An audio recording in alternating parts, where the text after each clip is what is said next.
dun, dun, dun, dun, dun, dun, dun, dun, ba-dum.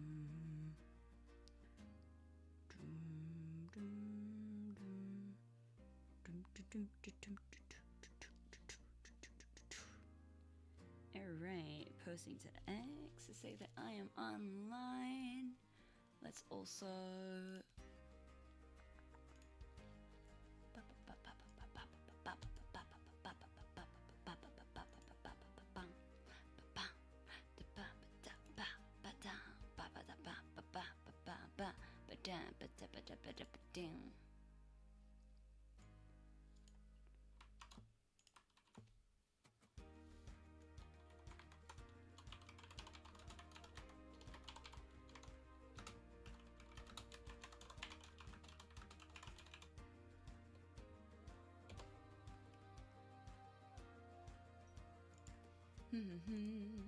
hello, hello. Oh my gosh, it's been a minute. Hopefully everything's alright, sounds alright. I've been checking on OBS, but give me a second. I'm pretty sure I've got monitoring. We're sounding alright? Do I need to turn anything up? Sounding alright from here, I hope. Again, I don't know if I can increase my gain from here. I can turn up a little bit. Hopefully that's okay. If I like post something in my chat as well, give me a second. What am I saying? What am I saying?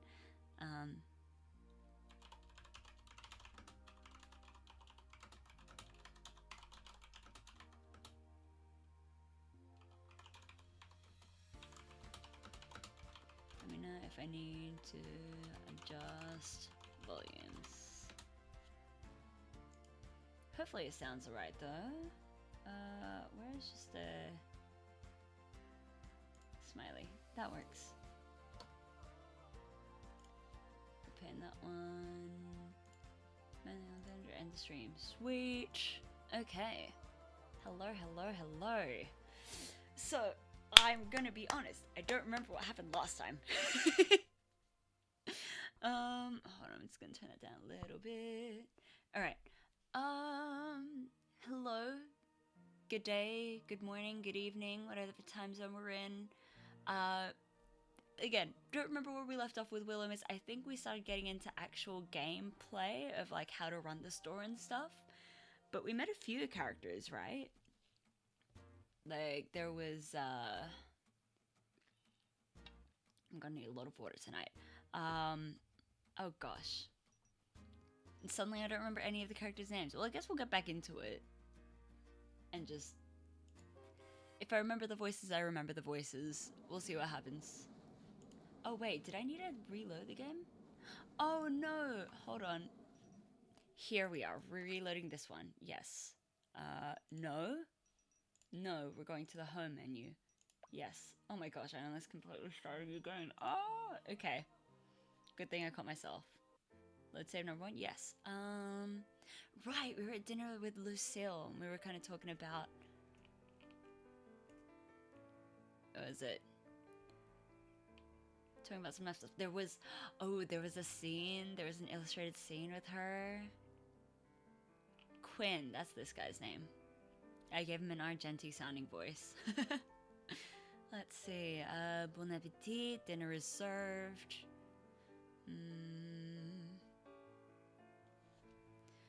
Alright. I'm just gonna adjust. Okay. Let's continue. Quinn appeared as if from thin air, then placed 2 dishes down, one in front of each of you. What you saw would have been fit for the finest restaurant anywhere. The creamy beets were so red, it almost surprised you. If it is delicious, then you will sing my praises through all of Willowmist.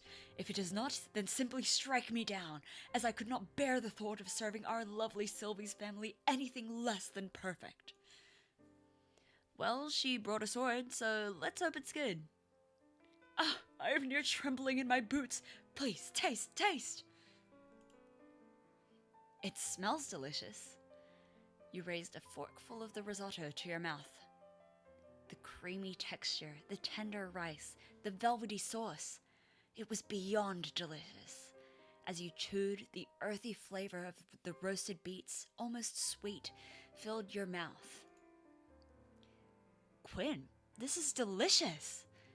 Magnificent. You do not understand how that warms my heart so. I had worried for a moment. My prep time was cut short last night. The full moon does things to a person sometimes, you understand? Nevertheless, enjoy, enjoy. Fine company makes a meal even more delicious, eh? He's a werewolf. I don't know how I didn't pick that up last time. I thought he was a normal guy. Of course he's a werewolf. You looked back over towards Lucille, who seemed to be enjoying her meal just as much as you were.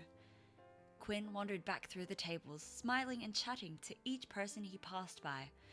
Everyone looked happy to speak to him. He's really nice. Oh no, what was her voice? It was British, I remember that. Indeed. Indeed. He is a noble man with a noble heart. Hello, hi Muth. Not Muth, Marmal. Hi Muth and Marmal. Hi. Hey guys, what's up? We are fortunate to have him in Willowmist. Oh. Ooh. Complete Lucille event 1. Ooh, yay! Oh, but am I trying to romance the other guy in this? Oh, but Lucille is so cute. You continued eating, eyes puzzling over the various people that sat at the tables. There were all kinds. Friends, couples, families. The atmosphere was extremely pleasant, and it was easy to fall into the town's rhythm. Absent-mindedly, you looked past Lucille's shoulder, your eyes locking onto someone sitting a few tables away from you. Oh, I forgot what voice I did for... This guy showed up for like maybe 3 minutes. Huh. That guy does know how to cut loose. I guess he just doesn't like me in particular. Hope you're staying hydrated. Hi, Taki. Yeah. Doing my best to stay hydrated. It's kind of muggy where I am at the moment. Bit humid. So, definitely need the water. I've got like a full glass right here. Been drinking out a straw as well. Got a lurk? Alright. Hope you enjoy. Alright. Oh well, no loss there, I suppose. Hey, Lucille? Yes, Icor. Don't turn around too quickly, but do you know him? She spun around incredibly obviously. She would. She would, wouldn't she? Who's she? Can I wife her up? Her name is Lucille. She's a knight, and she seems to have, like, both time traveled and dimension traveled. Who are these hot people? This is Willowmist Emporium. From the same devs as A Date with Death. Yeah. But yeah, Lucille, I've just completed one event with her. Like, I think it was like one of those heart up events or whatever. But yeah, I seem to be on her good side so far. Yippee! Sir Emmett? Yes, he is often around at the store, assisting Lady Sylvie. What do you think of him? Lady Sylvie believes him to be a man of his word, and extremely talented in his work. So, my aunt likes him. That's good. The art style is so yummy, right? Right? Look at the MC! This is the one I sent you screenshots of last time. He's a bit cold. As far as I am aware, he is like that with most people. Sir Emmett likes to keep a professional distance from much of the town.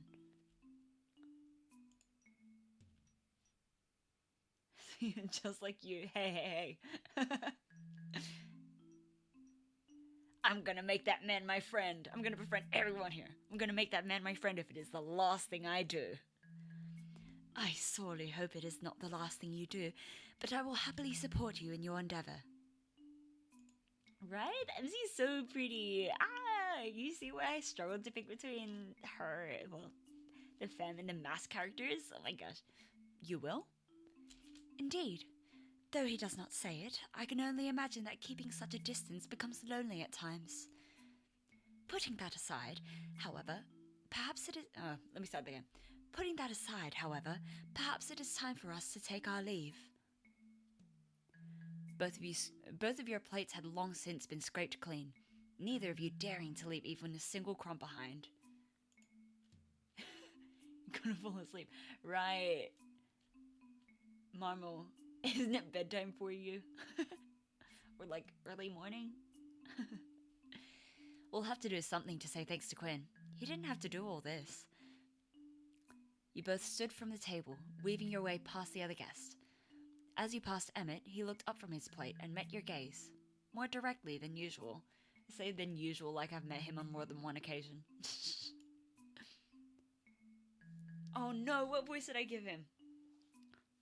Hold on. Oh, Icor. There you are. I was hoping I'd run into you. You were? Yes. I've been meaning to say something. I've been thinking about it for a while. You're doing better than I expected. That's not bad. I mean, it's good. Oh no! Oh no! This type of speech reminds me of, what's his name? Captain. Oh, the love interest, the guy in Mulan. What's his name? Captain Shang. For who? For Emmett. This guy. The Howlmans. Yeah, the hot guy. Yeah, the one with the mole under his eye. Okay. Oh, thank you? The store. The town. It's not easy. You make it look easier than it is. I don't think I've said that before. I should have. Are you feeling okay? I've never been better, Icor. Maybe a bit warm. Is it warm tonight or something? Aren't we going into winter? Maybe it's just you. I'm warm? Yeah. You seem warm. Is he an empath? Sorry.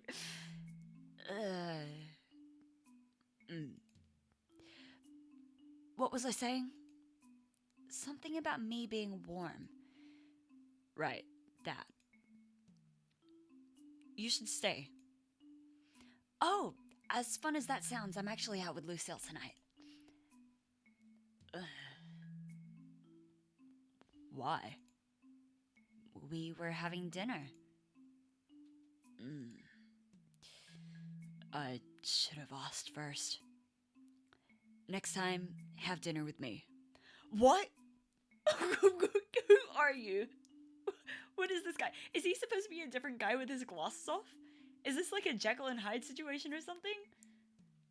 This man reminds me of Twilight Sparkle because of the little pink strand. Yeah, but what's his deal? What is this? What is this stilted conversation? Why does he want to ask me to dinner? I've been here 3 days. Yeah, and he looked really bummed about me being out with Lucille. What? Huh? I would like that. Good. That's good. Get home safe. And don't forget you promised.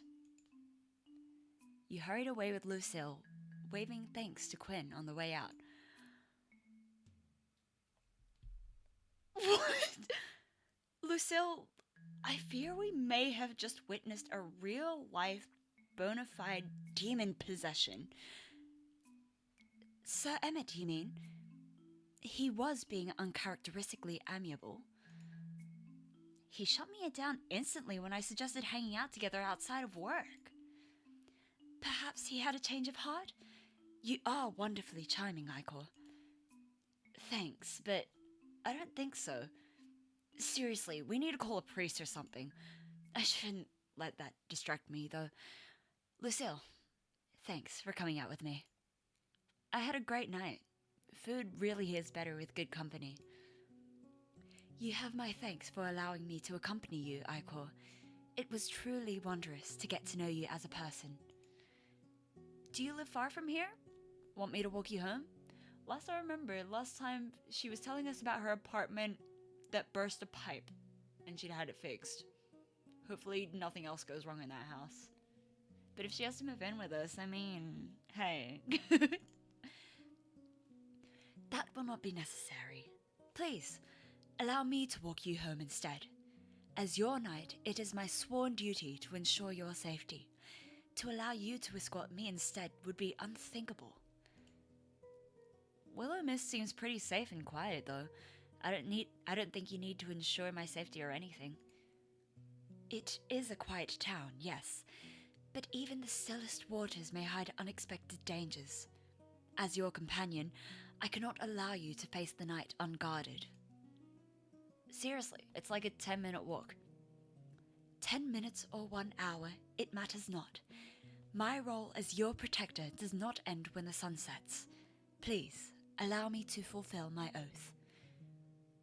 She's so duty-bound. It's cute. It's cute. Also, this is me talking to my family about walking that 10-minute walk from work to my car when they live nearby.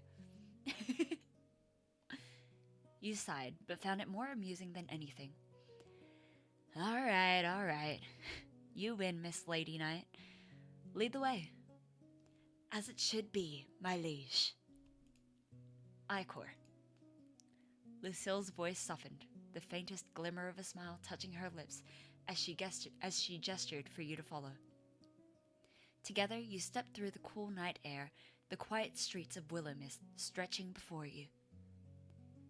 Right, Icor. She's so cute!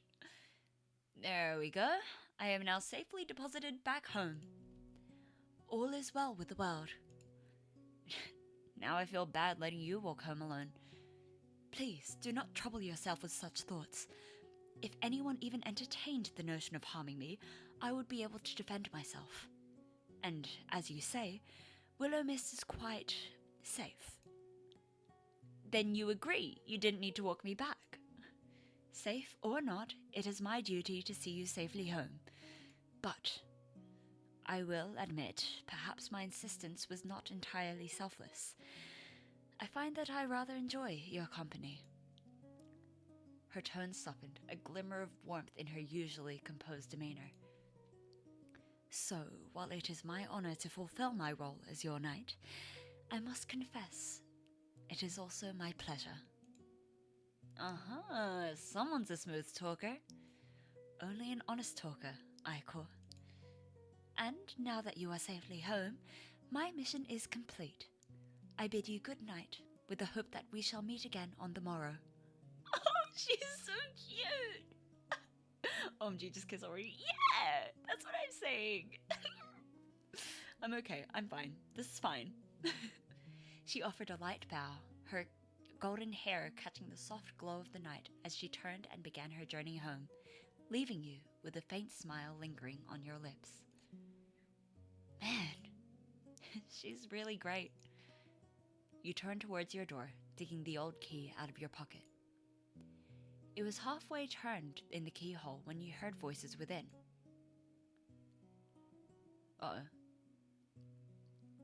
What kind of voice did I do for this?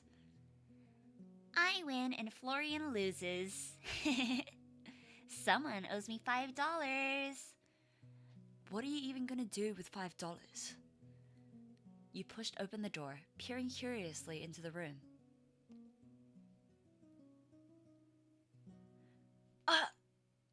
Jesus Christ, can you stop sneaking around in the middle of the night all the time? Maybe you should spend less time skulking about here in the dark then. Was someone else here? Huh? I thought I heard you talking to someone. At your comment, he rubbed the back of his neck, looking away. What weirdo would be hanging around here this late? You, for one. I work here. At night. Alone. In the dark. So you were just talking to yourself then? Guess so. Anyway, I'm busy. Mom thinks this guy looks like a VTuber. A specific VTuber? Or like... he just looks like he could be a VTuber? Because I agree. It's probably the dark hair and purple, whatever color scheme going on. But he's cute, and he's got moles all over. You got the two under his eyes, you got the one in... This cursor's massive. Sorry, you got the one under his lip. He's a cutie. What was it? Anyway, I'm busy. You sure look it. How was dinner? It was lovely. Quinn is an amazing chef.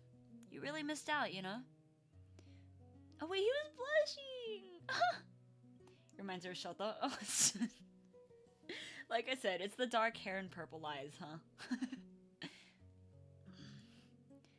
Yeah, I know.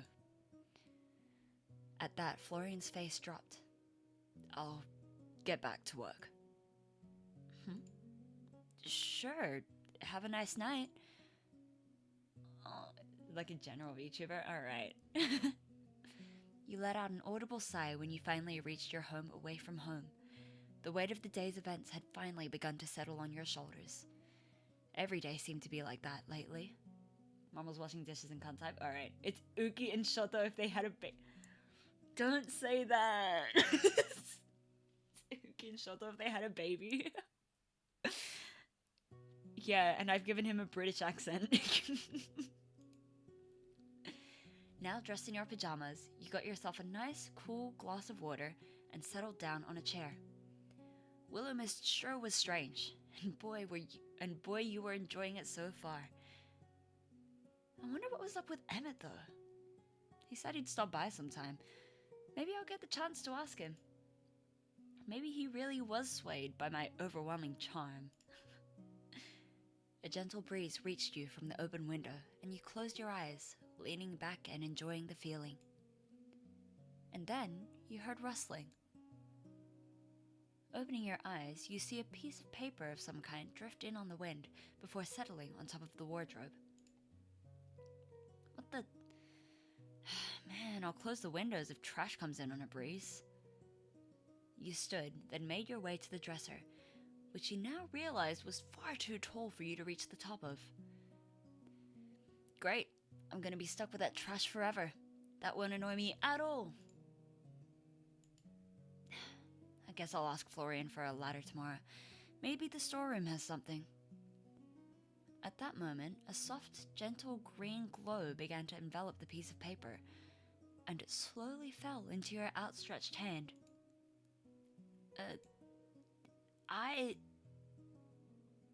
What? It seemed to be a letter, although rather short. It read, hold on. So, I might have gone a teensy bit overboard last night. It was supposed to be funny. You know, glass smashing, hand slicing funny. Anyway, not, glass smashing, hand slicing funny. Anyway, I'm really sorry I made you get hurt. I didn't mean for that to happen. Promise. I hope you're feeling better. At the bottom was a hugely elaborate signature that you couldn't quite make heads or tails of. What in the... A teensy bit overboard? Is this Florian pranking me or something? Right, Akor. This has got to be Florian. If it's not Florian, then... You glanced around the room, half expecting someone to jump out laughing, but the stillness of the room answered with silence. Your gaze returned to the letter as a sinking realization began to settle in. If it's not Florian, then no one else knew about the glass. Someone was in here! There is a ghost! Hey, ghost, once again, I'm really chill. No one answered. Well, I'm going to sleep now. Please don't steal my soul or anything while I'm asleep, alright? I promise it won't taste good. You quickly crawled into bed, settling into the soft sheets. No ghosts disturbed you as you fell into yet another deep, restful slumber. Oh, we get to meet the ghost soon. Please, please, please, please, please. I also wonder what's up with Emmett. I'm so curious.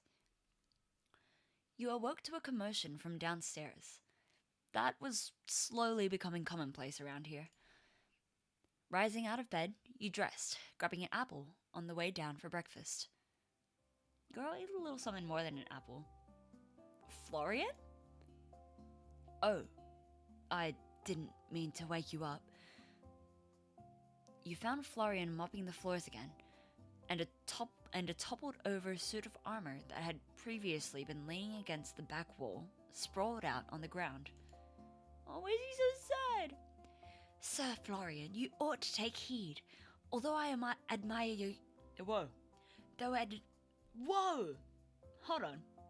Though I admire your dedication to arriving earlier in the day, it is no use if you cannot perform your duties correctly. It was an accident. Oh, whoa, hold on. I made him American for a second. It was an accident, okay? What are you doing here so early? Wait, you did go home last night, didn't you? Florian, I was busy, alright. You can get off my back about it. There's really nothing to keep you that busy here. I would never expect or want you to do that. I haven't been able to sleep anyway. Might as well be doing something useful. Even if you can't sleep, you should be resting.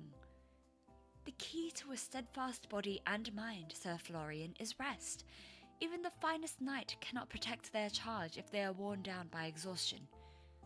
Lucille stepped forward, then stood up the fallen suit of armor. A lack of sleep dulls the senses, clouds judgment, and weakens resolve. Trust me, I have seen even the strongest falter when they neglect their rest. Yeah, well, good for you, knights. Maybe you guys don't have insomnia. Sleepless nights are not foreign to me, but to push yourself without reprieve only invites disaster. She's right. It's not even about the sleep so much. It's about giving yourself a break. You need it. You deserve it. After a long work, you need it. You deserve it. After a long day's work, especially. I don't want a break. I want to keep busy. I can see that. Florian's hand tightened around the mop handle. You cannot pour from an empty vessel, Sir Florian. You two are way too nosy. I mean, isn't it kind of my job to be nosy? Just get some rest. Don't worry about work today. Fine, if it gets you off my back. No promises I'll even be able to sleep, though. We do not ask for perfection, only effort. Finally, he leant the mop against the wall, then ran a hand through his mop of hair. You couldn't help but notice the slightly more defined eye bags under his eyes. Oh, poor guy's not been sleeping well. Then he started on his way upstairs. I'm not gonna walk him out. Sure, use my bed if you need to. That's awfully forward of you, Florian. What? I know you're tired, but you do have your own bed, don't you?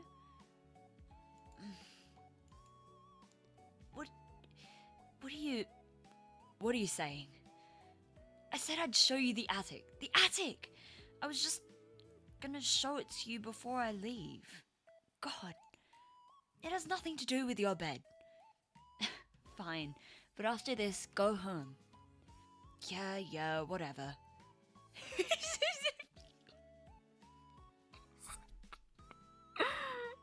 so cute. Anyway, attic, okay. Oh gee, here's a bottom. Maybe. Dust motes danced through the beams of light that filtered in through the stained glass window at the back of the room. It left a splash of colorful patterns across the jumbled, mismatched antiques that filled the attic. Old trunks, boxes overflowing with trinkets, well-loved books. Ta-da! The attic. Like I said, Sylvie's been meaning to clean this crap up to sell anyway. And by crap, I mean there's a lot of rubbish here. You might find nothing worth selling. I don't know. There certainly is a lot of stuff. You can say crap. It's not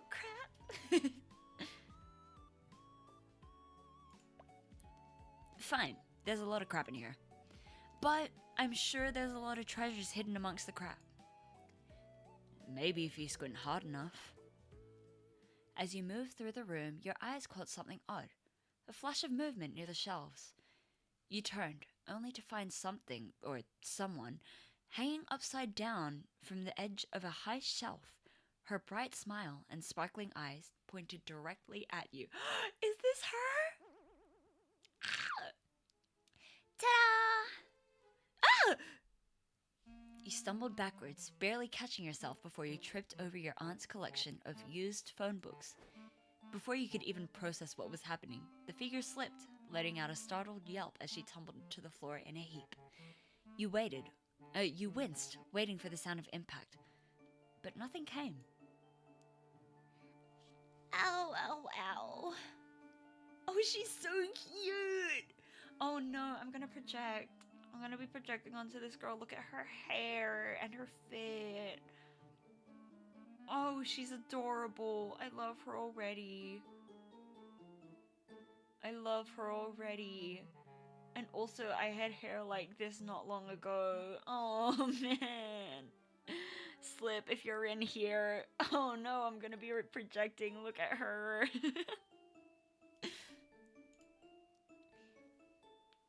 We're the two girls on the screen. That's what I'm saying. Like, oh, no. Oh, no, we're twinning. Oh, no, look. Oh, no. Oh, no. No, she's adorable. I love her already. Wait, that didn't even hurt. Why am I saying ow? Are you okay? The figure popped up immediately, brushing herself off with a sheepish grin. Never better. Another flawless landing by yours truly. You fell. Thank you, thank you. I know my graceful performance was one you'll remember forever. Please, hold the applause. Then, you noticed that she was ever so slightly transparent. She struck a dramatic pose, her hands forming a heart over her chest as she flashed you a dazzling grin. She's an idol! If you dare her, be self. Don't say that! No! No, but that's the thing. I really like her, but I couldn't date her. She's so cute, but I couldn't. Oh, she's so cute. No, I'm trying to romance Florian first. I'm getting so distracted by everyone else. Hello, Icor. It's so exciting to finally meet you. You're in the presence of the future international superstar and idol, Winnie. I love watching you suffer. Boo. Boo you. You can't see me, but I'm doing a thumbs down at you. Boo. Marmal, boo. Nah, I love you, dude. She twirled in place, but her motion ended with a slight wobble, making you instinctively reach out as though to catch her. But your hands passed right through her. Winnie? Wait a second. You're the girl who was in my room the other night. You're a beautiful woman with adoring fans all around the world. The only fan you have is that one.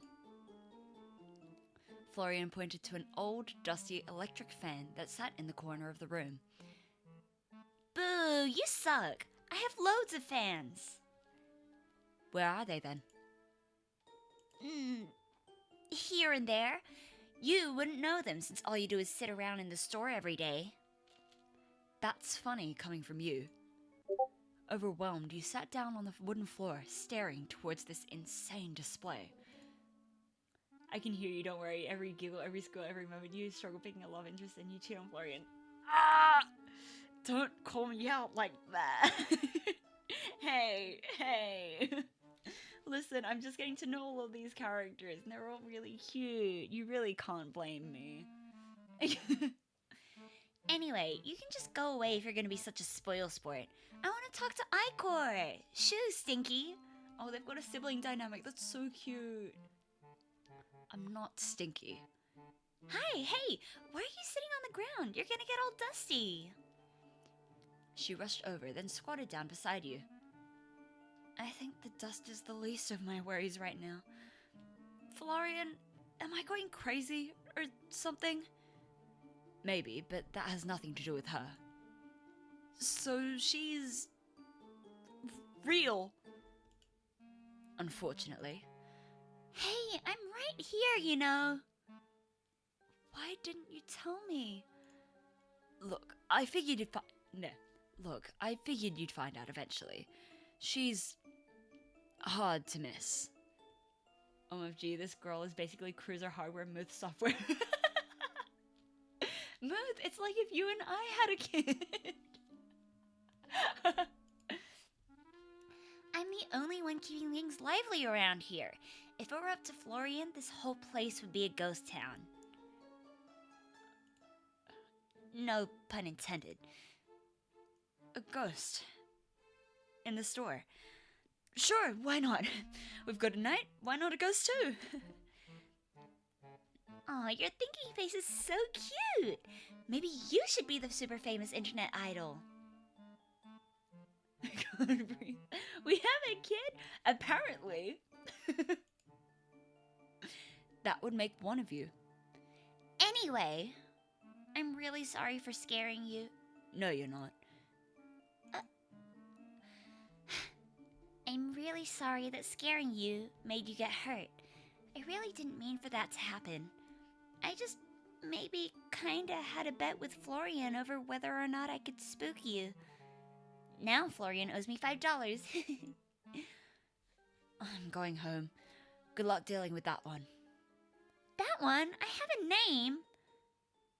With that, Florian left, heading back downstairs and out of the store. So anyway, now that he's gone, I have something else I want you to help me with. You do? Is it like dealing with something you left behind before you... What is it? Is Cruiser your wife now, or is Winnie a child out of wedlock?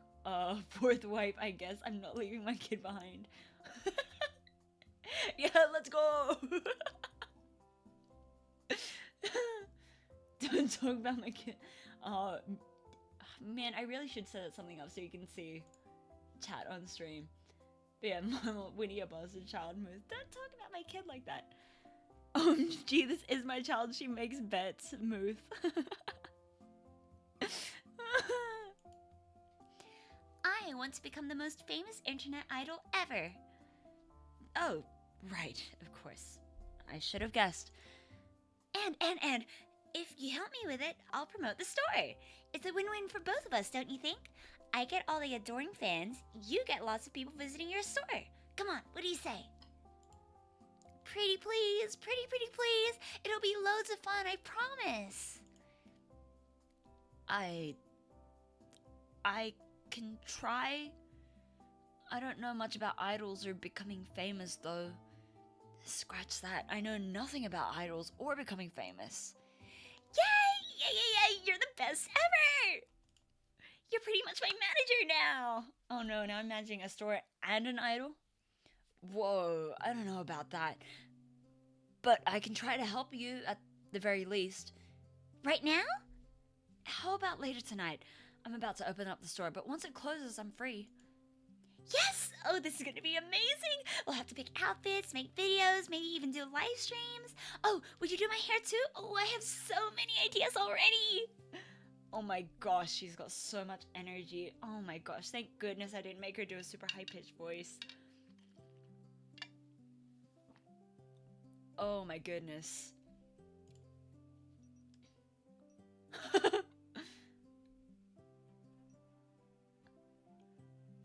Oh no, do I tell her to chill out a bit? Or do I enable her? Tell her to slow down or make her a theme song. Part of me wants to make her a theme song. Part of me wants to be the enabler.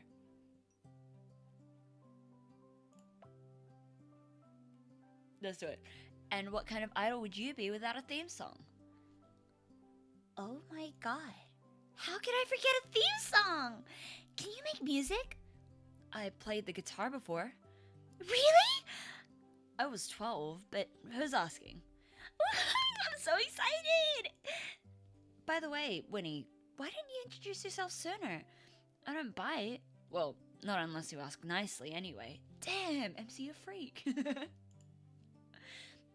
Oh, Florian told me I shouldn't talk to you. Huh? Does he really hate me that much?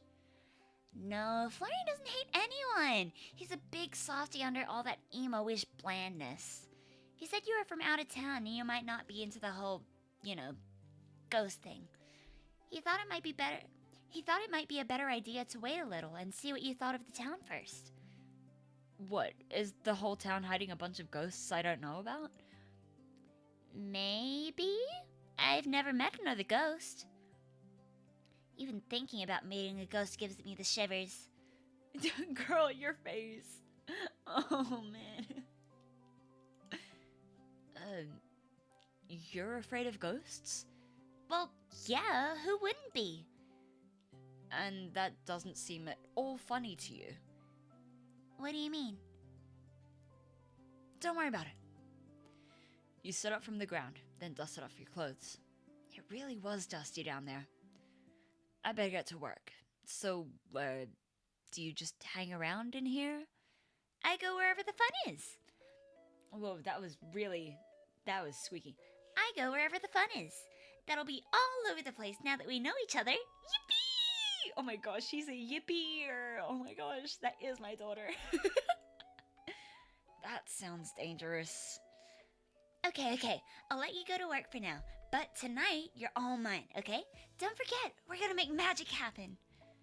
Got it. Tonight, magic. Sure, I'm all yours. They'll call me Icor the Wizard with all the magic I'm about to make happen. Later, that is. For now, I have to be Icor the Shopkeeper. Oh my gosh, she's so cute, I adore her.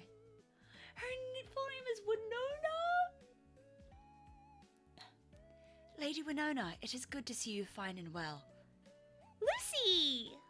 Winnie charged forward, then jumped as if to hug Lucille, and went straight through her. Aw, one day it'll work.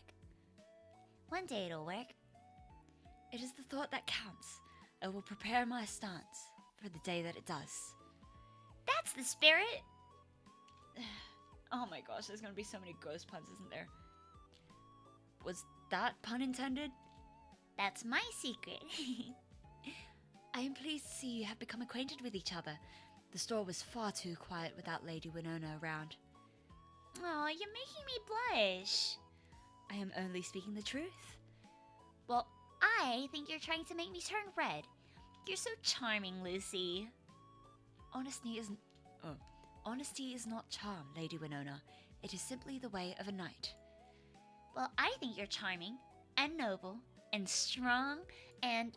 Are you trying to make Lucille join your idol group or something? I've never heard... Oh, one breath, hold on. Let me try that again. Well, I think you're charming and noble and strong and... Are you trying to make Lucille join your idol group or something? I've never heard so many compliments in one breath. Maybe. Just imagine a night idol. Have you ever heard of something so cute? She's got a little sparkle in her eyes. You see that? Oh my gosh. She's adorable. Drink some water? Alright. Thanks, Booth. I fear my talents do not extend to performance arts. And cute I am not. Boo. I think you're plenty cute. Don't you think so, Icor? Oh no, now I have to choose.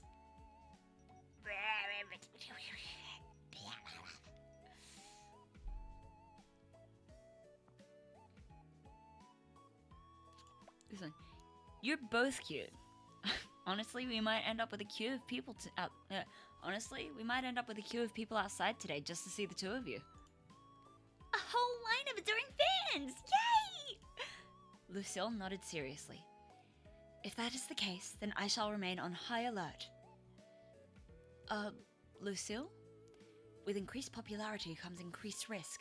Should a crowd gather at our doors, I will ensure no trouble befalls you or Lady Winona. That's appreciated, but I'm not sure necessary. Oh, Lucille, you should totally be my bodyguard when I go viral. Every idol needs a super cool night watching their back. If it is a matter of security, I will, of course, fulfill my duty. Do you mean an actual bodyguard or a part of your act? Well, picture it. The amazing idol Winnie and her gallant guardian, the unbreakable Dame Lucille del Rosario of the Order of the Crown. That title keeps getting longer and longer. Good branding is key, don't you think? If my presence lends credibility to your efforts, I shall assist in what way I can. However, should any real danger arise, I will take my duty most seriously. I would not let harm befall either of you. You smiled, shaking your head as Winnie practically sparkled with joy. Alright. Let's focus on opening the store first. If a horde of admirers shows up, I trust Lucille to keep us all safe. You have my word. Oh, I'll handle the fans. This is so gonna be our big break. I'm not sure ghost idols to be come with fans, but that's alright. Time to get to it.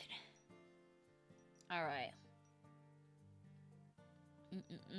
Let's sort through storage. And then we'll man the counter. I don't think clean the store is necessary because Florian was apparently cleaning all night. And cleanliness is up, so we're good. You begin searching through your aunt's collection. Ooh, an authentic shell necklace. BYO Beach. Fine shell necklace. Already common, quality normal. Projected worth $1 to $17. Alright. That's something. Alright, we got... I don't know what that leaf means, but... What does the leaf mean? First collected day 2. I'll play between 6 to 87.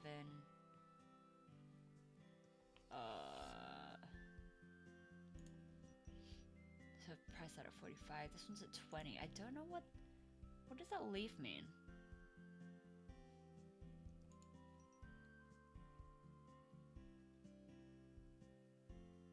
Any idea? So I got no clue. This one between $1 to $17. Let's price it. Don't want to go to middle ground. Oh, that's the editing. Okay, never mind. Got it. Let's go. I feel like 8's too low. Should we go 10? 10 for that one. This one feels low as well. I might go... 22, 23. Oh, but it's a brooch. Let's go 22. Oh, that's too much. 22, and I'll leave this one at 45, I reckon. It's common as well. Alright, I think we are... There's nothing else? Alright, we're good. Let's go. You get seated behind the counter, ready for today's customers. Oh, Emmett! The bells chime and a customer comes inside. Hello, Miss Marigold. I trust your day is well. Welcome! Christmas Bells Brooch has more charm than I'd like to admit. Would you consider $12? Ooh, it feels kind of low.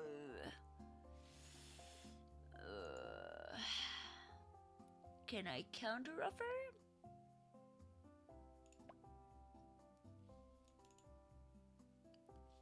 How about 13? Oh wait, was I able to edit it? Can I go back? Never mind, I guess. Reasonable enough. I'll take it off your hands. I still feel like that's low. Christmas elves brooch for $13. Until our next appointment. See you next time. The customer leaves the store. Quinn, a fantastic day to you, Icor. The bells chime, customer comes in. Welcome. Shell necklace is giving me inspiration for a new dish. Wonderful. I shall buy it. Inspiration already stirs within me. Oh, he bought it. $10. Okay. That's good. That's good. No haggling. Parting is such sweet sorrow, but I shall sweeten it with the anticipation of my return. See you next time. That's so funny. Oh, Vivi, hi. The sky is blue, so I thought I'd stop by. I can't remember if that's the voice I gave her last night. What are we looking at today?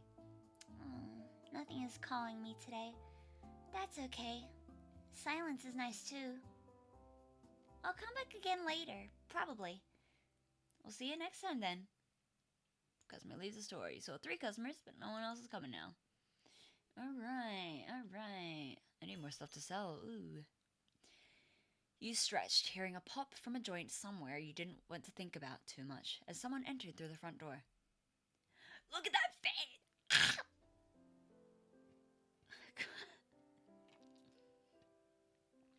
Alright, water. Oh my gosh, look at that bed! That looks so good! It's literally just casual wear, but dang! What are you doing here? Don't tell me I have to put you in timeout.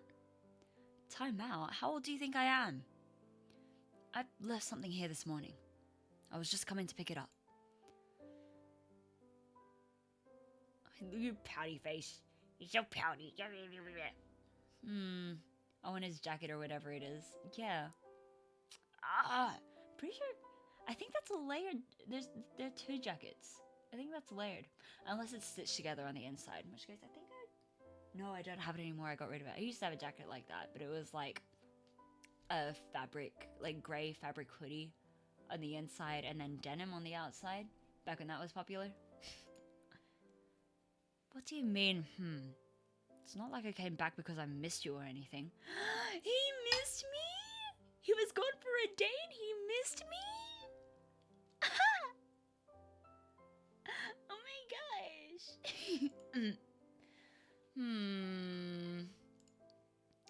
Fine, I guess that's a sufficient reason for you to be back. But you better go home straight away. God, you're worse than my mother. I'll pretend I didn't hear that. Actually, do you live far away? He's at Tsundere. Yeah, he is! Look at his fangs. Looks like he has 4 layers. Yeah, dude.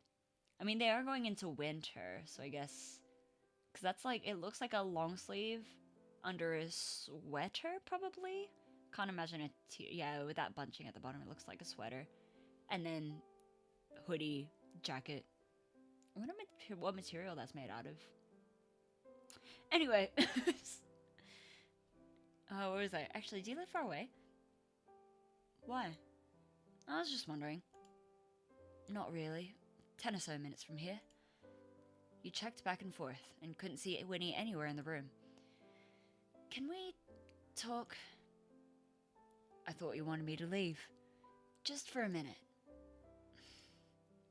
Guess it's inevitable. Sure. Oh, what are we talking about?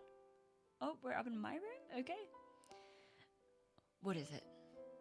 There's a real-life ghost living in the store, and Lucille claims to be a time traveler.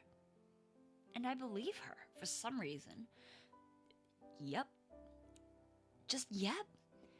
I don't know what you want me to say. Yes, Winnie's a ghost, and yes, Lucille is a knight. How? Why? What's going on here? Did my aunt know? Of course she did. She knows everything that goes on in this town. That's just the kind of woman she is. Really, this whole antique store rubbish is mostly a front. A front? For what? You're not going to tell me this is actually something illegal, are you? I really don't want to go to prison if this is a setup. What? No. Willowmist is full of people who don't fit in. People who are running away from something or don't blend into a normal society. Sylvie helps them. The town depends on her. She's a problem solver, I guess. She's the one that makes this town a place where people can exist without having to explain themselves. So the people in town, they're all like Winnie and Lucille? Not all of them, but a lot, yeah. But everyone knows? I guess? Some of them do. Some of them don't. Some don't want to know. Not everyone in Willowmist is like that, but they get it in their own way. I don't know, it's more like people just don't ask. And you're just okay with that? Why wouldn't I be? It's a lot to take in. You get used to it. You sighed, running a hand through your hair. Or don't. Just let things happen. You're here for what, 3 months? You'll be fine. You exhaled deeply before leveling a look at Florian. Okay, so what about you? Girl! MC just said that there are people that just don't ask. Some people just don't want it. But you know, fine. Story progression, whatever. What about you? What about me? You said a lot of people here don't fit in. What's your deal then? A beat of silence. Florian's expression didn't change, but there was something a little too measured about it now. I just work here. You just work here. Yep. No tragic backstory, no running from the past, no big secret. Nope. Florian. Icor. Fine, be mysterious. But I'm onto you. There's nothing to be mysterious about. I just happen to be born here. Anyway, you told me to leave, so I'm leaving. Wait. I'm meant to do what she does? How would I know? Sylvie doesn't tell me shit. I can hardly help myself, let alone an entire town of people. Kiss him, make out. If that was an option, but also he just closed himself off because we asked a question, so not happening anytime soon. Having 9 hours is a long time, Marmo. Copied on him. That I would do. That I would do. You don't need to help everyone. That's kind of the whole point though, isn't it? My aunt did. Florian sighed, shifting his weight slightly as he rubbed the back of his neck. Yeah, well, you're not her. Wow, thanks. That's not what I meant. For a second, he hesitated, his fingers tightening slightly against his sleeve. Then, in a quieter voice, he spoke again. Look, even if you only help one person, it's worth it.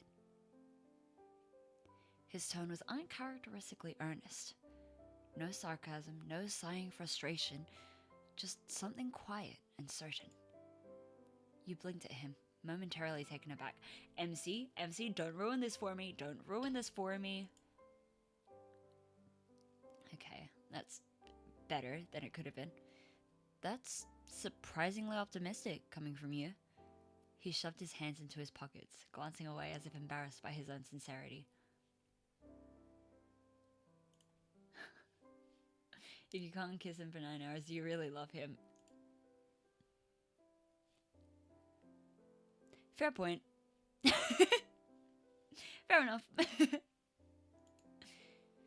Was it embarrassed by his sincerity? Not everything has to be a grand gesture. Not everything has to fix something. Sometimes just being there, just doing one good thing, is enough. Dang, some of the stuff, oh my gosh. Some of the lines in this game, it's really some of those things that you need to hear sometimes, you know?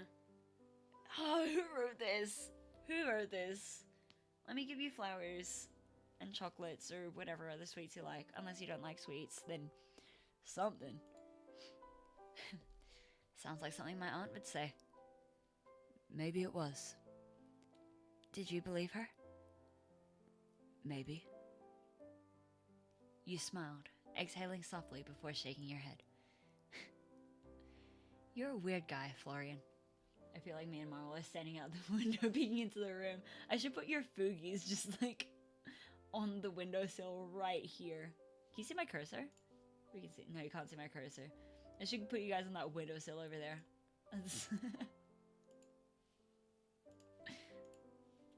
Oh, what is it? You're a weird guy, Florian. Yeah, well, you work here now, so you're one of us. Now I'm really going. Night. Oh wow, I said that really softly. Oops. Now I'm really going. Night. Night, Florian. Let me walk you out. The two of you found your way downstairs, wood groaning beneath your feet. Winnie, shush! Ooh, coming out of your room together at night? How scandalous! Shut up. I'm leaving. Have a nice night, Flo Flo. Flo Flo? Not my name. The door shut soundlessly behind him as he left. He's so cute. Mama, I'm breathing hard against the glass. I would be too. He's so... I need to squish him. I need to, like, hold his face in my hands and just... Can we call him Flow Tracker? No! Absolutely not. Do not call him that. Oh my gosh. Oh no, because he's a vampire as well. Oh man. No. Marmal, what have you done? He's such a spoil sport. Well, whatever. We've got the whole place to ourselves now. Should we throw a party or something? A party in an antique store does sound pretty cool. I'll put you in charge of planning that, eh? Oh, do you think we could get a disco ball in here? Hell, my problem... Whoa, he's Flow Tracker. Pooh. Hell, my aunt probably has one stashed away somewhere, knowing her. Disco balls and parties can come later, though. Didn't you want my help with something? Oh, right! Oh my gosh, I'm so excited! Come on, come on! She went to grab you by the hand, but her fingers went straight through yours. It did leave you with a cold, numb feeling in your hand, though, which you found pretty cool. Let's go! She charged upstairs, and you trailed behind, ready for a troublesome night ahead of you. So how does this work? Your place is so cool. Sylvie didn't like me coming up here, you know. This is my first chance to have a proper look around. Why not? What did you do? What? Who said I did anything? Well, did you? I think it's 'cause I'd stand at the end of her bed in the middle of the night. Kinda spooked her a little. Okay. I can see now why she wouldn't like that. I was just messing around. I wouldn't do that to you, though. I promise. I'd pinky promise, but, you know. She wiggled her semi-translucent pinky finger in front of your face. Anyway, do you have a computer? I do. I brought my laptop with me, luckily. Don't know what I'd do without it. Yes, finally! You sat down at your desk, swinging around in the chair to log in. What's step one of becoming an idol, then? Getting famous, I guess? Selling out a giant arena for my concert? Okay, I don't know much about idols, but I think there's some steps before that. Slippy, hi Slip! Yo, what's up? Hold on. I saw you sent me a message. Oh no.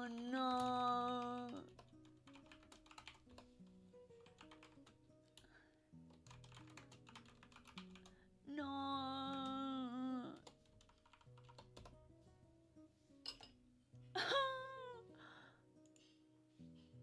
Dude, what the heck? Slippy's been working on if anyone's curious, Slippy's been working on a thing.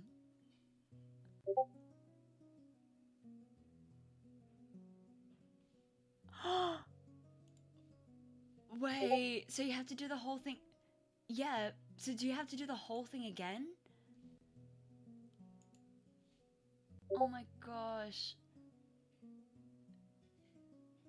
Maybe that's a sign to take a break for tonight, dude. They were working on something, and yeah, and something was missed, which sets their progress back by a lot. Yeah, you'll be a pro at something. These are just minor setbacks, dude. These are just minor setbacks. It'll be fine. You'll get the hang of it. It's fine. Literally lying down. Okay, good, good. Yeah, you're taking a break. Hope everyone else is kind of chilling out as well. Water, drink water. Hope we're doing all right. I'm drinking water too.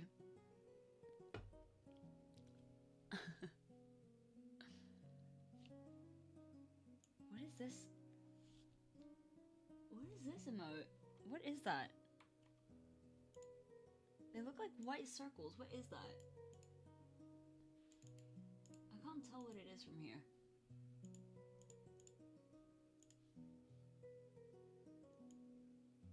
What is this supposed to be? Anyway,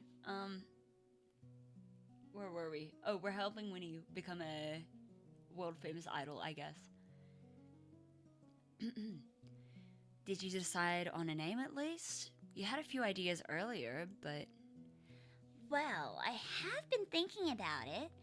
Winnie the Super Cool Idol? Denied. What? I thought that was a good one. I thought that was a good one. How about something more like... something that highlights your draw. Ghost Star Winnie? With a star... Oh, Ghost Winnie? With a star in the middle. That might be cute. Ooh, mysterious, intriguing, cute! And accurate to boot. Hopefully people don't question the fact that you're slightly transparent too much. That could cause us some trouble. Okay, how about this? She got into position, arms wide, a huge grin on her face. Hello, my little ghostlings. Ghost Winnie is here. She pulled another pose, making a star symbol with her hands out in front of her. How do you... Making a star symbol with her hands out in front of her. What kind of... Obviously you can't see my hands, but how do you make a star... How do you make a star with your hands? How does that...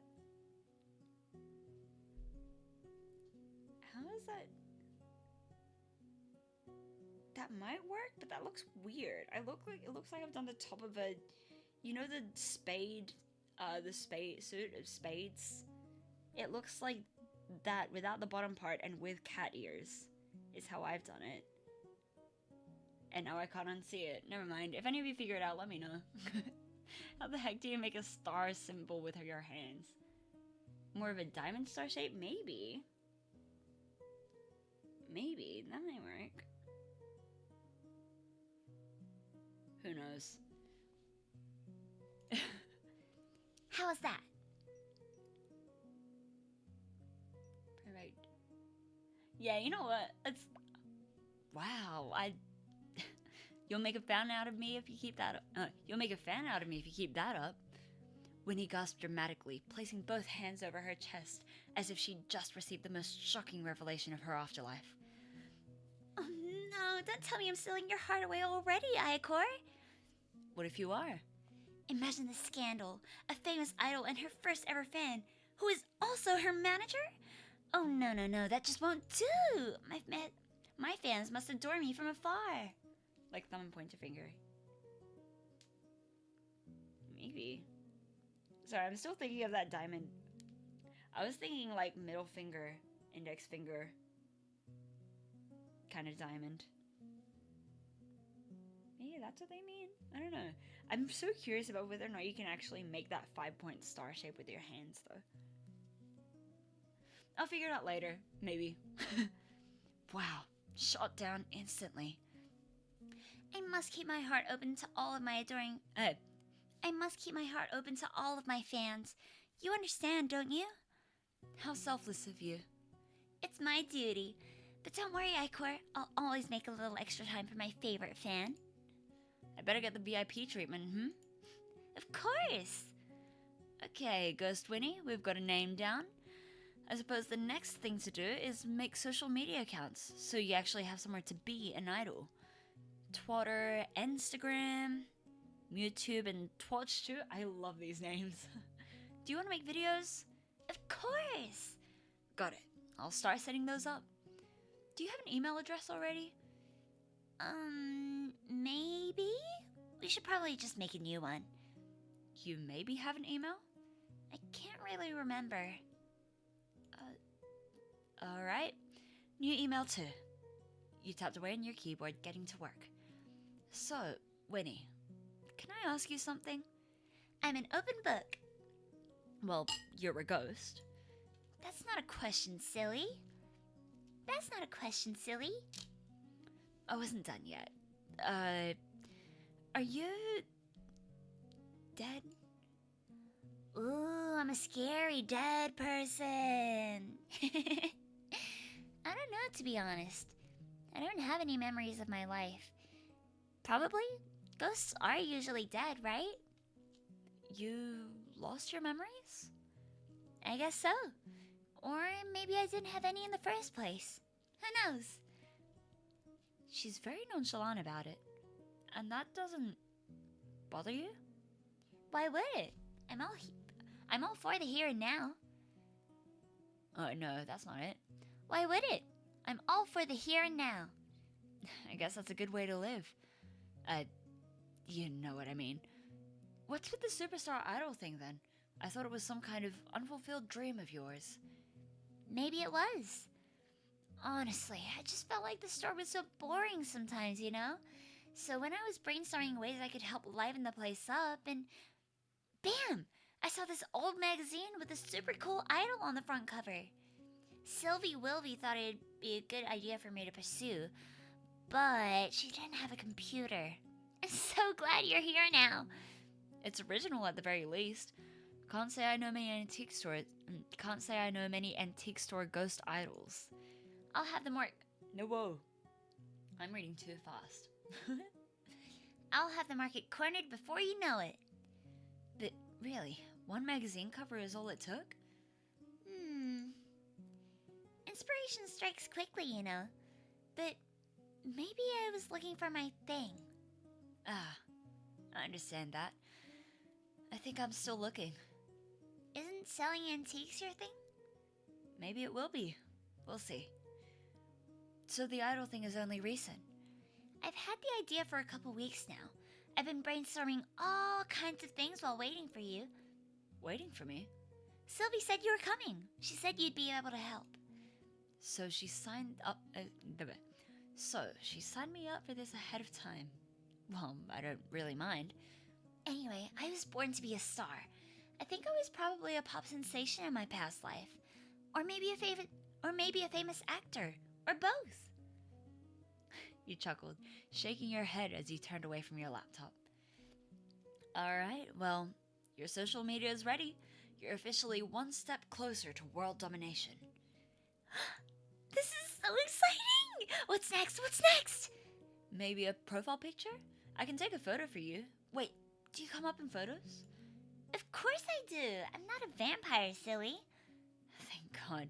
Imagine trying to figure out how to market an invisible person online. You lifted your phone up, angling it towards Winnie, who instantly struck a dramatic pose, tilting her head to the side with an exaggerated wink. Cheese! You snapped the photo, checking the screen. Sure enough, she was there, only ever so slightly transparent. If you didn't know she was a ghost, you likely wouldn't have guessed from this picture. Let me see! You turned the phone screen around her.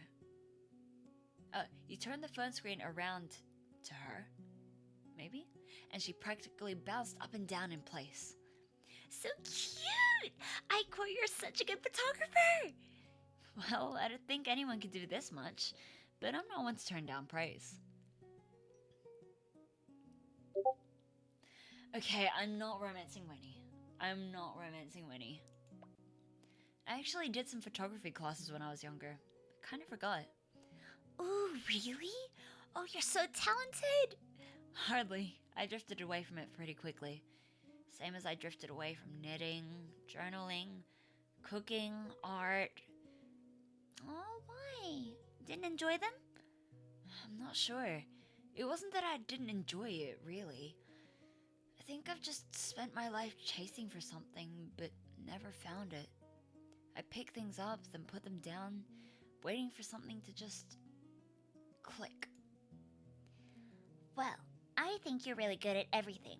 I saw you handle all those customers earlier, and now you're making me into a superstar like it's nothing. I think I'm falling in love. Ha ha ha. You're funny, Winnie. Thank you. Should I add comedian to my title? Hell, why not? Superstar idol and comedian. For now, let's upload your new profile picture. And there. Looking good, Winnie. Now we just need content. You said you wanted to do videos? Yep. I probably should, figure out what kind of idol I am. Am I the cool, mysterious type? Or the super high energy, cheerful kind? I mean, that seems pretty obvious to me, but more importantly, who do you want to be? Winnie paused for a second at that. It was brief. So brief, you might have missed it if you weren't paying attention. That's a good question, huh? Guess we'll have to find out along the way. That's what makes it fun. Well, you quite literally have all the time in the world to work it out. There's no rush. Take some time thinking about what you want your first post to be, too. Right.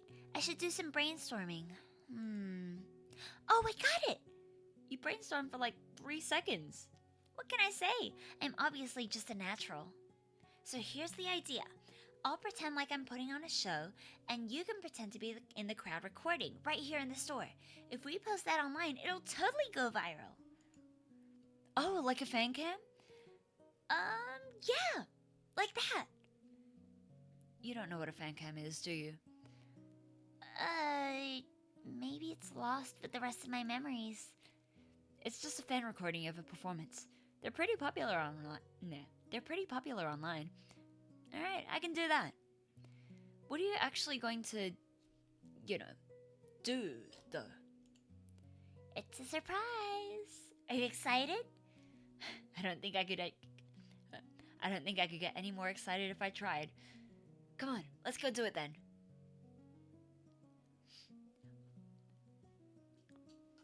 Isn't it a little dark for something like this? Concerts are usually dark, I think. Don't worry, it's just going to add to the atmosphere. Just use your phone torch or something. With that, she stepped up onto the counter, not paying any mind to any of the items there. Which was fine, really, considering she passed straight through them. Ready? I'll start recording. Ahem. Mic check, mic check. You don't even have a mic. I'm practicing. Hello, Willowmist. I'm Winnie. No, that's not right. Start again. Hello, my little ghostlings. Ghost Winnie is here, your favorite spirit from beyond the grave. Ooh. Winnie twirled around, throwing her arms out like she was greeting an arena of adoring fans. Wow, Winnie, we love you! Today, I'll be singing my debut single, Fall Right Into Place. Winnie took a deep breath. Then just like that, her usual energy faded. Her playful grin softened into something more thoughtful, more wistful. Are we going to get her actually sing?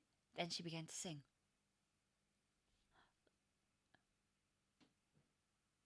Oh, she's so cute.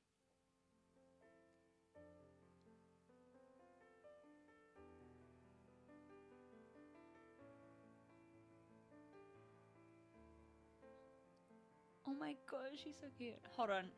Do I have to figure out a melody for this? Hold on.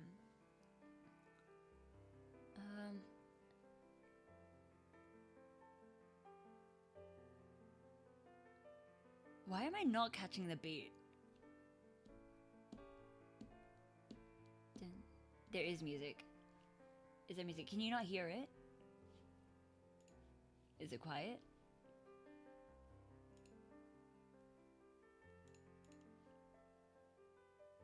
Maybe I'll turn it up a little bit. Can you hear it now?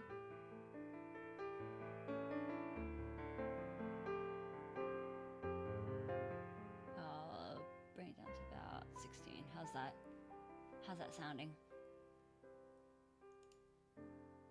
can, but I thought there'd be some. Okay, there's no actual song. No, but.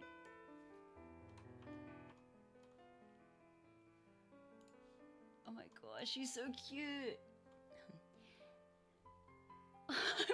I kind of want to put a melody on it, but I'm not sure if I will be able to like catch it. Hold on. Oh my gosh, she's so cute. I don't know if I can do it. Hold on. From the songbirds in the treetops to the valleys down below, every living creature has beauty to show. She sang with all the passion of a girl with no place to call home. Her voice was light, sweet, airy, but there was depth beneath it, a kind of yearning woven between the notes.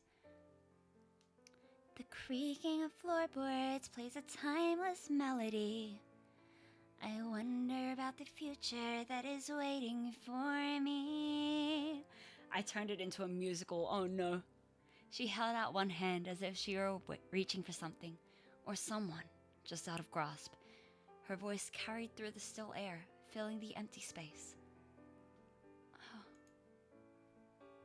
Stay completely silent and just listen. She's in a zone. I can't interrupt her. You didn't say anything. It was almost like you couldn't.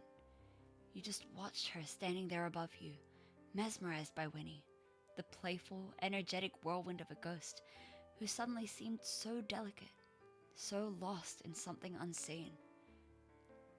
She almost seemed caught between her dreams and memories, or lack of them. Winnie. I can't. Hold on. I can't shake off this feeling of sweet mystery. Like all the snowy mountaintops were made alive for me. Every bone in my being is begging to stay. Like all my broken puzzle pieces fall right into place. There we go, did my best. Ah! As she hit her final notes, Winnie's eyes fluttered shut as she let the sound settle into the stillness of the room. Then she crept one eye open, grinning. To the tune of Let It Go. No! Is it because of the snowy the snowy line? Oh, she's so... I wasn't expecting to sing in this stream.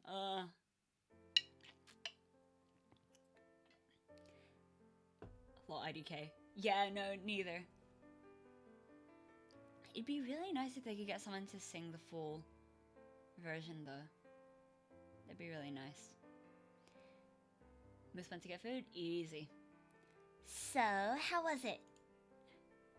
You quickly stopped the recording. Hopefully I got it all.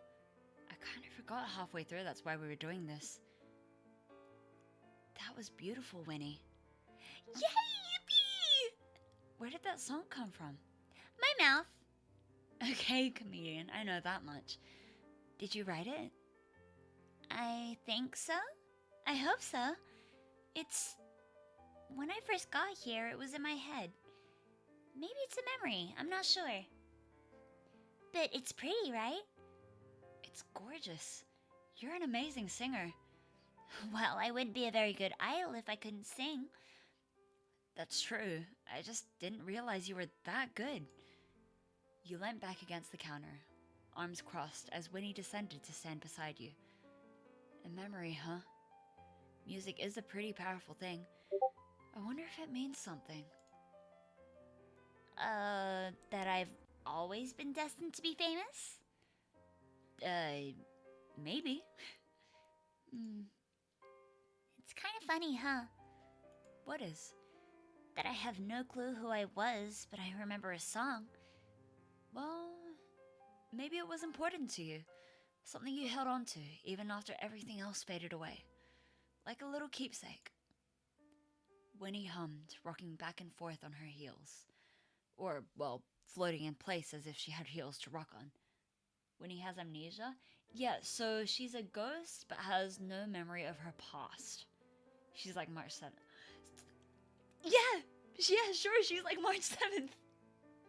Yeah, that works. For once, she didn't immediately follow up with a joke. She just thought about it, hands clasped behind her back. I don't know, I don't know, I didn't think about her being very similar to March 7th. Bubbly personality, go go go, best friend type vibe. Something about being an idol, I don't know. Hair color gradient, that is also true. Yeah. She and March would be besties. Yeah, I guess so. I mean, anything's possible, right? It's a little bittersweet. No, it's all sweet. Don't worry about sad stuff, Icor. I don't care if I remember or not. All that matters now is I'm gonna be a superstar. How did the recording turn out? Oh, I think it's good. I'll have to clean it up a little before it's ready to post, though. I can add some special effects, too. Next you'll tell me she has ice powers. Hey, who knows? Strobe lights, fireworks, a backing track! Okay, temper your expectations a little there. I'm no professional. Winnie grinned nearly from ear to ear, and you were sure it was contagious as you found yourself smiling back. A yawn escaped your lips inadvertently. Tired? All this fame and stuff really wears you out, huh? It's been a long day. You must be more exhausted than me. Not at all. I could sing all night. You might need to come up with some more songs first. So, you don't get tired? No, I can't even remember what sleep feels like. And that would be helpful. It is pretty cool, huh? Another perk of being a ghost. Doesn't it get lonely? Huh?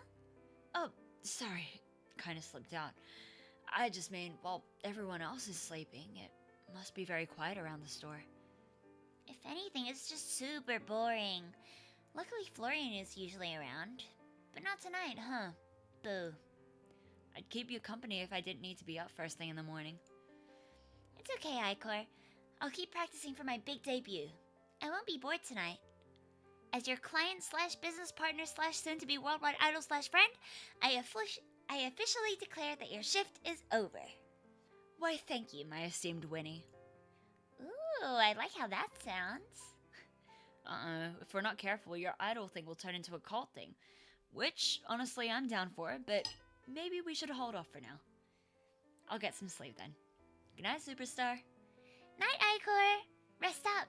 Let me know when you finish editing my debut recording too, alright? You got it. Oh, by the way, thanks for helping me get your letter down from the top of my dresser last night. Huh? What do you... I mean, sure. Night, Icor. Uh-oh. Uh-oh, it wasn't Winnie? Uh-oh, what was the green magic then? And just like that, Winnie floated up and through the ceiling. Yay! The idol agenda. Yippee! Alright, I'm gonna take a break for a minute. I just need to use the bathroom. Give me a second.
I'm back. Hello, hello.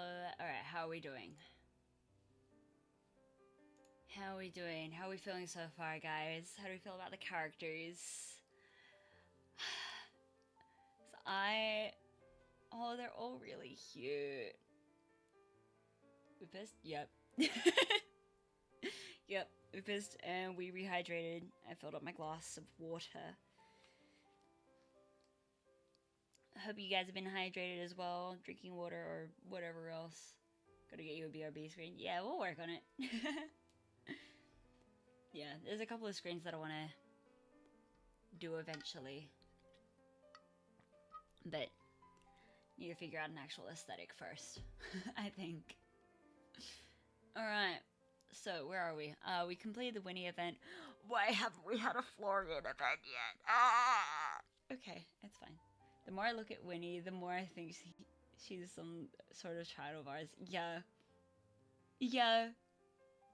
She's so cute. I can't romance her.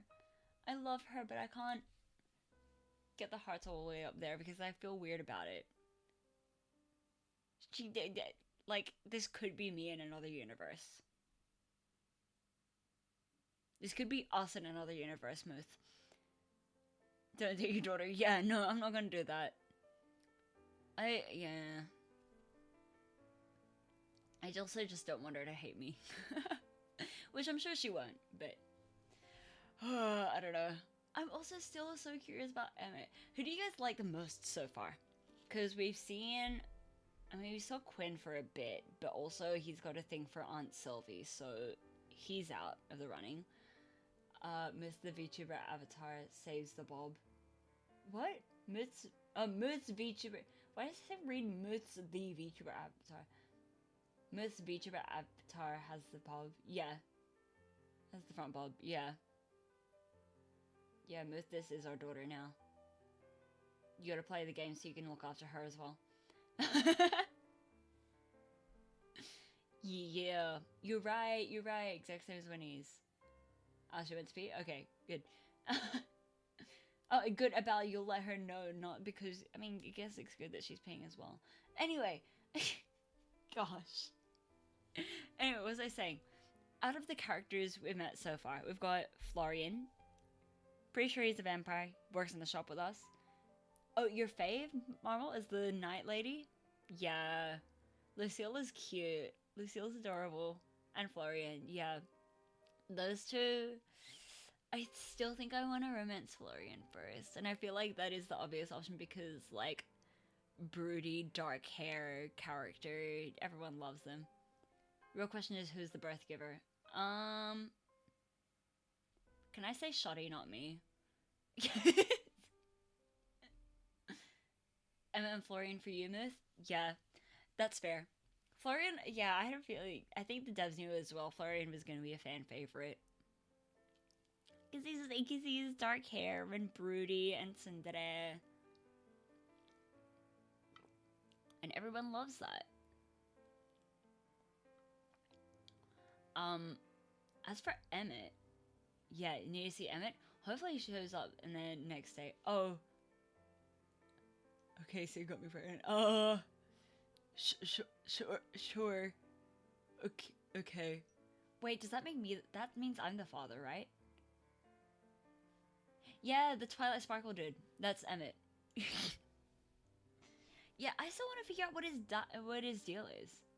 I'm the mother? I guess I can still be the mother even if I'm not the birth giver. Bone marrow transplant. I guess? I don't know. I don't know how that works, don't ask me. I actually didn't want kids anytime soon, so Winnie was a surprise.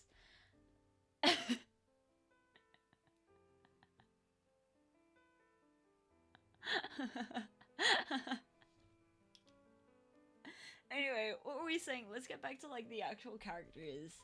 Emmett, curious to figure out what his deal is. Who else? Is it just those four so far? Florian, Lucille, Emmett, Winnie. Quinn's there. Was there anyone else? Anyone I'm missing? I feel like...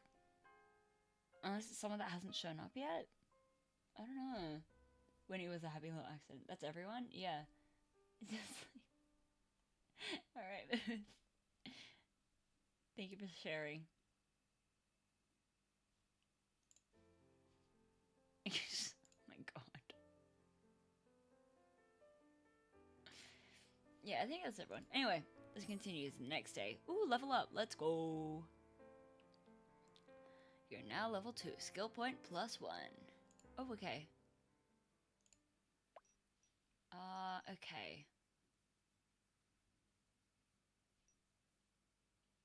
Lock of rare items, handiwork, restored items, style, flair for arrangement. I think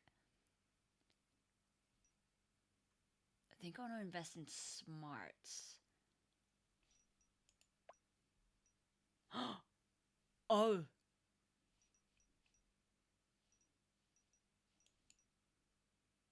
There is someone else. I didn't know we could do this. Hello?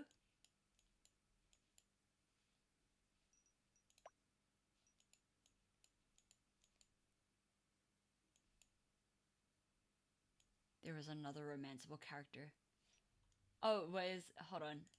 How do I can't remember how do I mod someone? There we go. There we go. You should have mod rights now. Mod privileges. There you go. Secret love interest? Yeah. I'm curious. Oh my gosh. It's right now I'm free. Alright. Okay, so obviously Quinn can't romance, thank goodness, because that would have been weird. He's got a thing for my aunt. Florian, Emmett, Lucille, Winnie, there's someone else. I'm trying to remember back to the promo pictures and stuff of this game. Who is it? Jesus, that's Jesus. Marry Jesus. No, I can't. This guy, Quinn? That's my aunt's suitor. Vivi, she's a kid that walked in on like my first day on the job and bought something for her mom.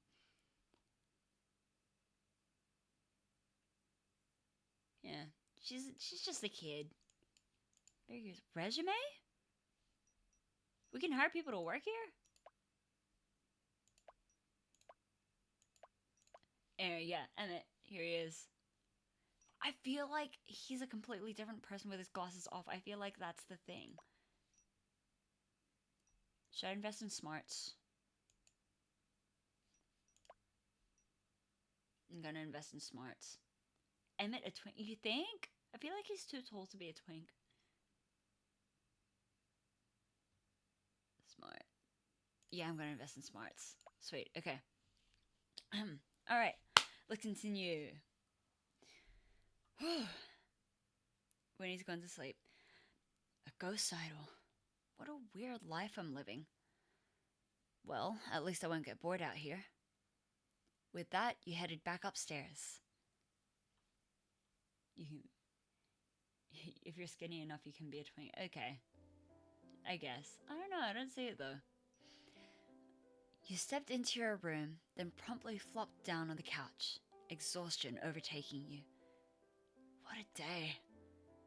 Between dealing with customers, meeting and helping Winnie with her idol stuff, and everything with Florian, you were left with little energy for yourself.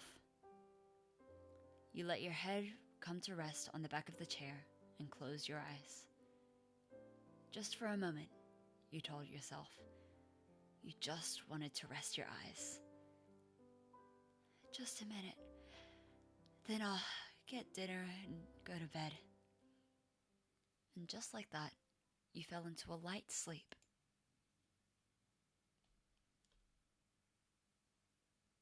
The missing character is a dude that's a lost light. Also, he might be your type.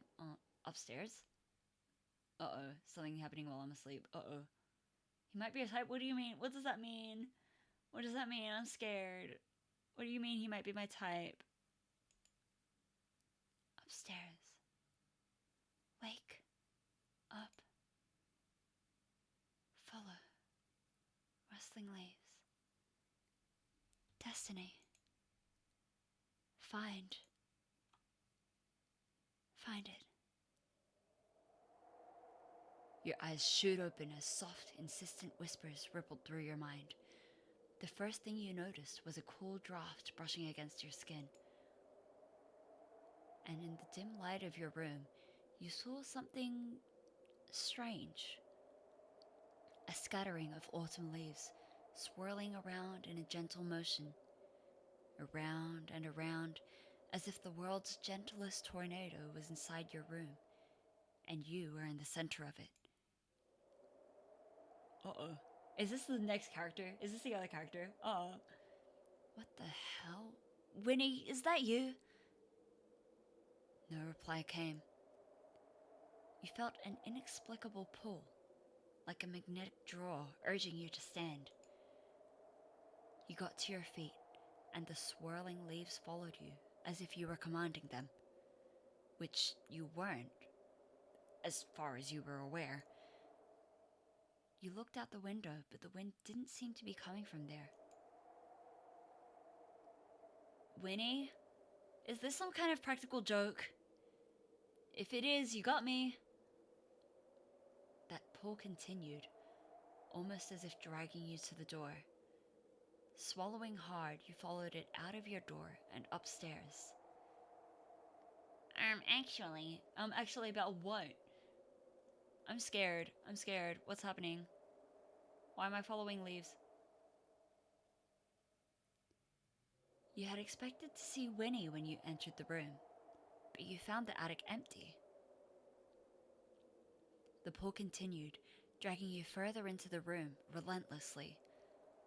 Dust motes danced in the beam of moonlight that streamed in through the stained glass window as you made your way to one of the dressers, pushing aside boxes in your path.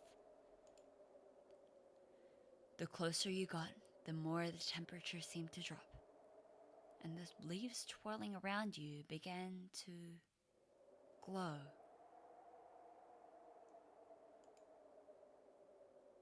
Cautiously, you reached out and brushed your fingers against the smooth wood of the dresser, your heart pounding. It was icy to the touch, much colder than you would have expected. With a deep breath, you pulled open the drawer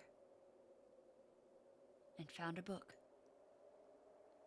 It looked old, leather-bound, with no writing on the front or spine that you could see. Carefully, steadily, you reached in and took it from its place in the drawer, blowing a layer of dust off the surface. As soon as you made contact with it, the leaves swirling around you exploded into golden dust, shimmering through the air before coming to rest on the wooden floor. The temperature of the room returned to normal, and you were left once again exhausted. Strange book in hand, you made your way back to your bedroom. What just happened? What is happening? Are we gonna get like a nymph of some kind? Forest spirit? Maybe? You set down the book on the small dining table in the kitchen and changed into your pajamas. Whatever strange thing was going on right now, it could certainly wait until morning. You crawled into your bed, heart still racing, and closed your eyes. Despite the adrenaline running in your veins, weariness overtook you, and soon enough you fell back into a much deeper sleep.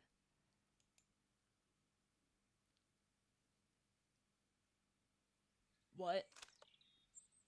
Demon time? Maybe. Leaf demon? Perhaps? The sing-songy chirping of a group of small blue birds on your windowsill woke you up from your sleep. You sat up and yawned, stretching out your shoulders with a pop. I'm sure that's not meant to pop. Rubbing your bleary eyes, memories of last night suddenly resurfaced. Filled with alarm, you searched out the book that you'd found and noticed that there was nothing on your table anymore. Huh?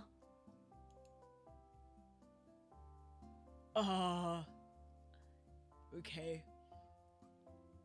Was that all a dream? Ugh, I need to stop watching TV or something. What? Abruptly, a book fell into your lap as if someone had dropped it.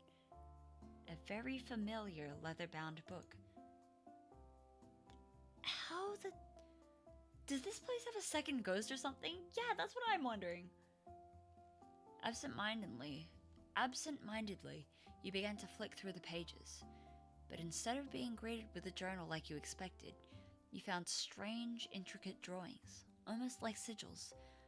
It looked old, but incredibly well kept. And you couldn't read a word of it. You flicked to the front, and in the bottom corner of the page was a single word, or in this case, a name. Marigold. Family heirloom? Is this Aunt Sylvie's? Just what is going on around here? Ghosts and knights, sure, but people around here are different. Does that mean she was too? It did make sense to you, kind of. Your aunt was a little strange, in a curious way. Okay, Mr. Book, I'm gonna leave you here, but I'll come back to you later tonight, I promise. There's no need to follow me around the store, alright? I've got work to do, but trust me, you and I have a date tonight, alright? Don't go anywhere. You set the leather-bound book carefully on your desk, taking note of exactly where you leave it. All you wanted to do at that moment was find answers, but instead you turned to your drawer. There was work to be done. Inventory needed sorting, bills needed to be paid, and customers waited to come spend their hard-earned money. And to talk to you, apparently, since that's what your aunt did. Helped people. Alright. Check how Florian is feeling. I guess the store needs a clean. I do need to sort through storage though. I think cleanliness is alright. We'll sort through the storage and then man the counter. Because we don't have much at the moment. Bills, I need to make 120. Yeah. While tidying the attic, you tugged a dusty box from behind a stack of hat cases and found something curious inside.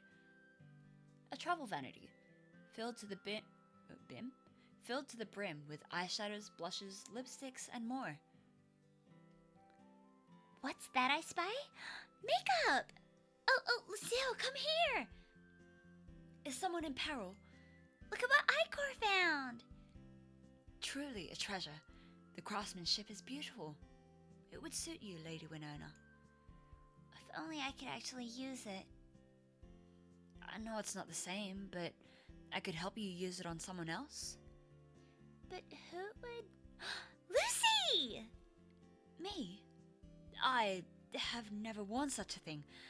I do not think it would suit me. Also, low-key, doesn't makeup expire? Is that stuff still okay? Aw, Lucy, you look super pretty. I mean, you always look pretty, but it'd be fun. Only if you want to, though. For all we know, this makeup is cursed. Knowing Lady Sylvie, the chances are high. However, I will admit, I am curious. So? I suppose it would not hurt to try. Yay! I shall place myself at your service, Lady Winona and Icor. That's the spirit? Okay, Icor, brush in your right hand. No, your other right. First of all, maybe some blush? That would bring out her cheekbones, and the rest could follow. Just a little, though. Maybe some eyeshadow to match. Your counsel is deft, Lady Winona. Blush and eyeshadow it is. Here goes nothing. Attempt makeup? Your bonus +1. Okay. DC 5. We did it! Yay! Yep, I don't know if she should be using old makeup on her. We'll see. Maybe because it's a magic place, it's magically okay. By the way, have you really never worn makeup before? Nay, while the women of my village were picking up their first rouge brush, I was already long in training as a squire. The most adornment I afforded was the armor on my body, not upon my face. Armor is still adornment, just heavier.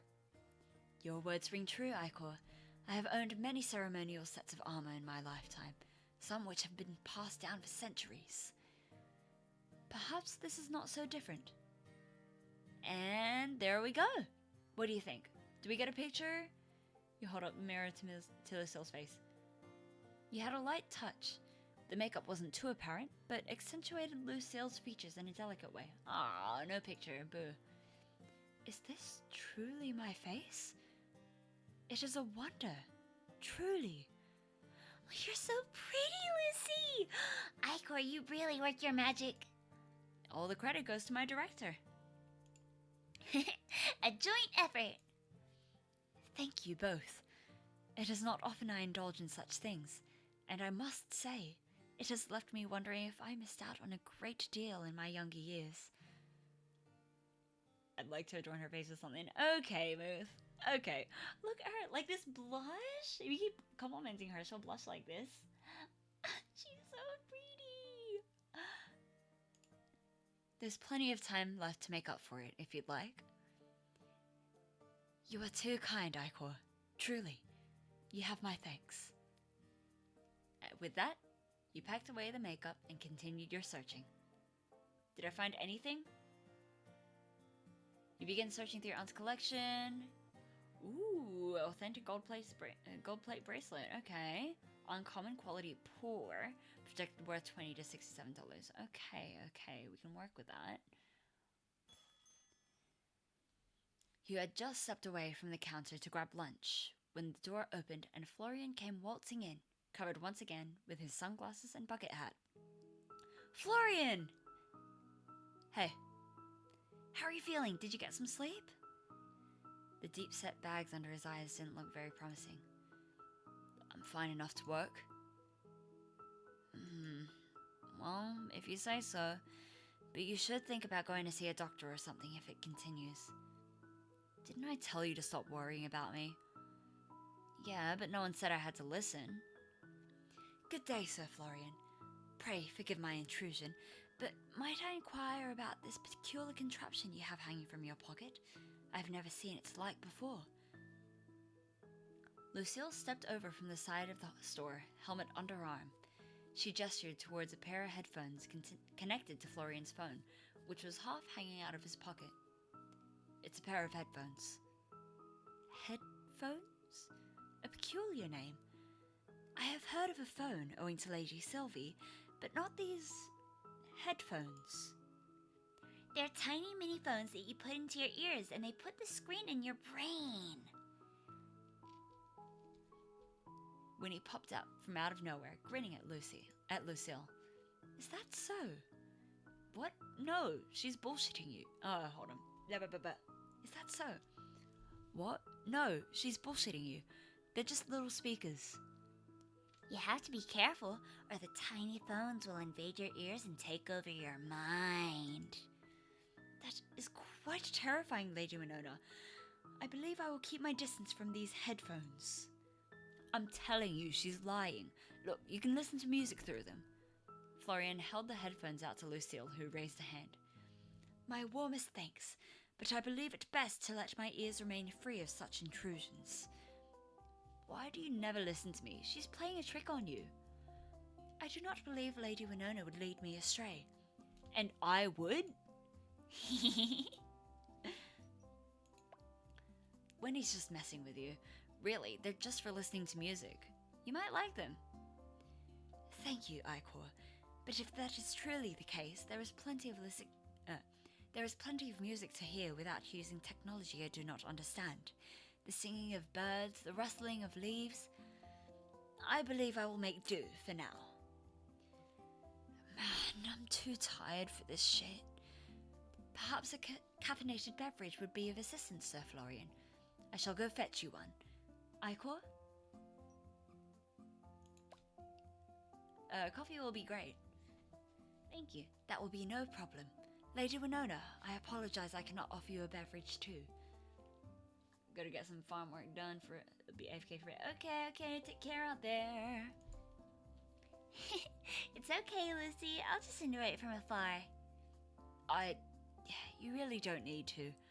I shall be back post haste. At that, Lucille left out the front door, a spring in her step.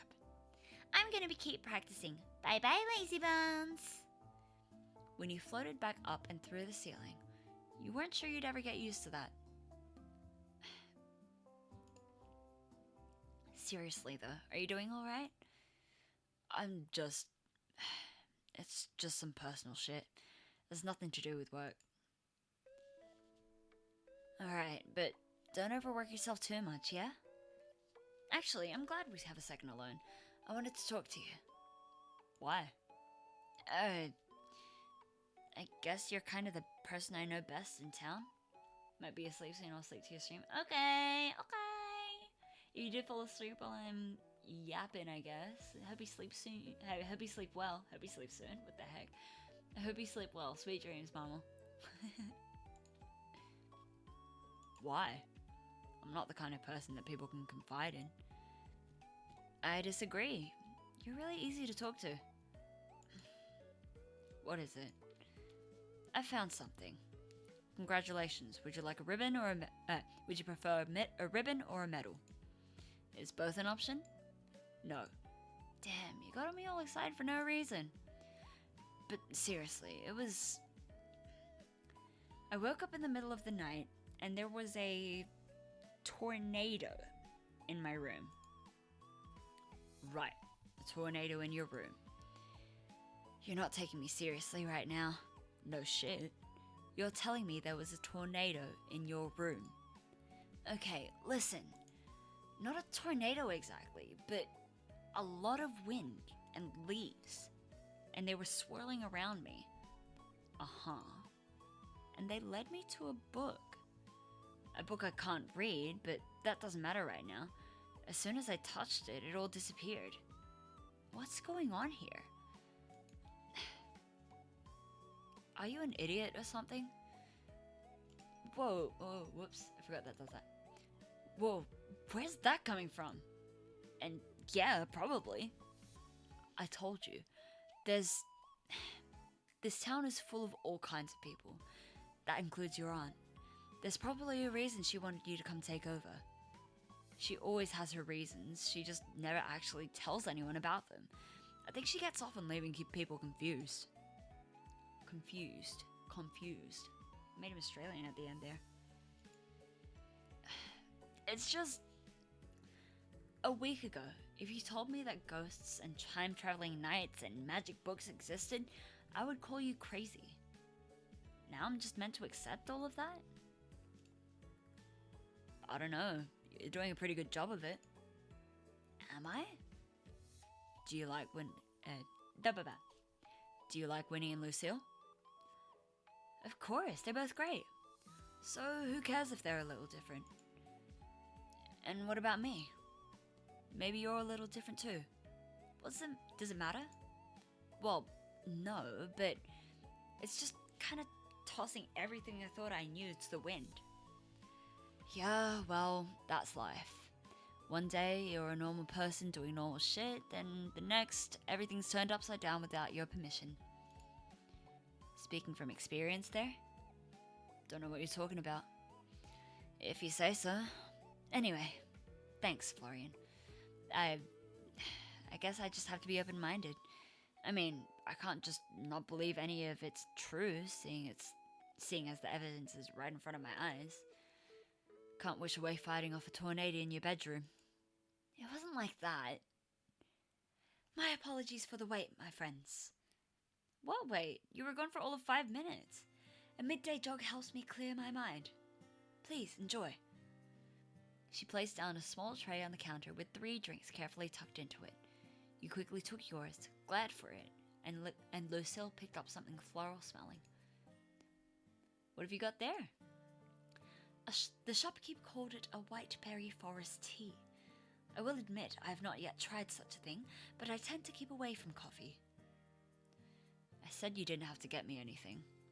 It would be unbecoming of a knight to offer a drink to Icor and not you, Sir Florian. Please. I'm not thirsty. Truly? Then I apologize. I did not mean to make you uncomfortable. It's not... Ugh. With a grumble, Florian picked up his drink. It smelled like strong, dark, rich coffee. There, you happy now? I've got work to do. With that, he took off, coffee in hand. Is he always so pleasant? If by pleasant you mean acts as if some knave had defiled his morning gruel, then yes, Sir Florian has been rather somber from the moment we met, some months ago now. Well, I guess even Grumpy is charming, in its own way. I'm sure he has his reasons. That is true. If I were to speak my mind, I would say he holds little belief in himself. Unfortunately, though, I do not know the circumstances that have led him to think like that. Regardless, under his solemn exterior, he is full of kindness.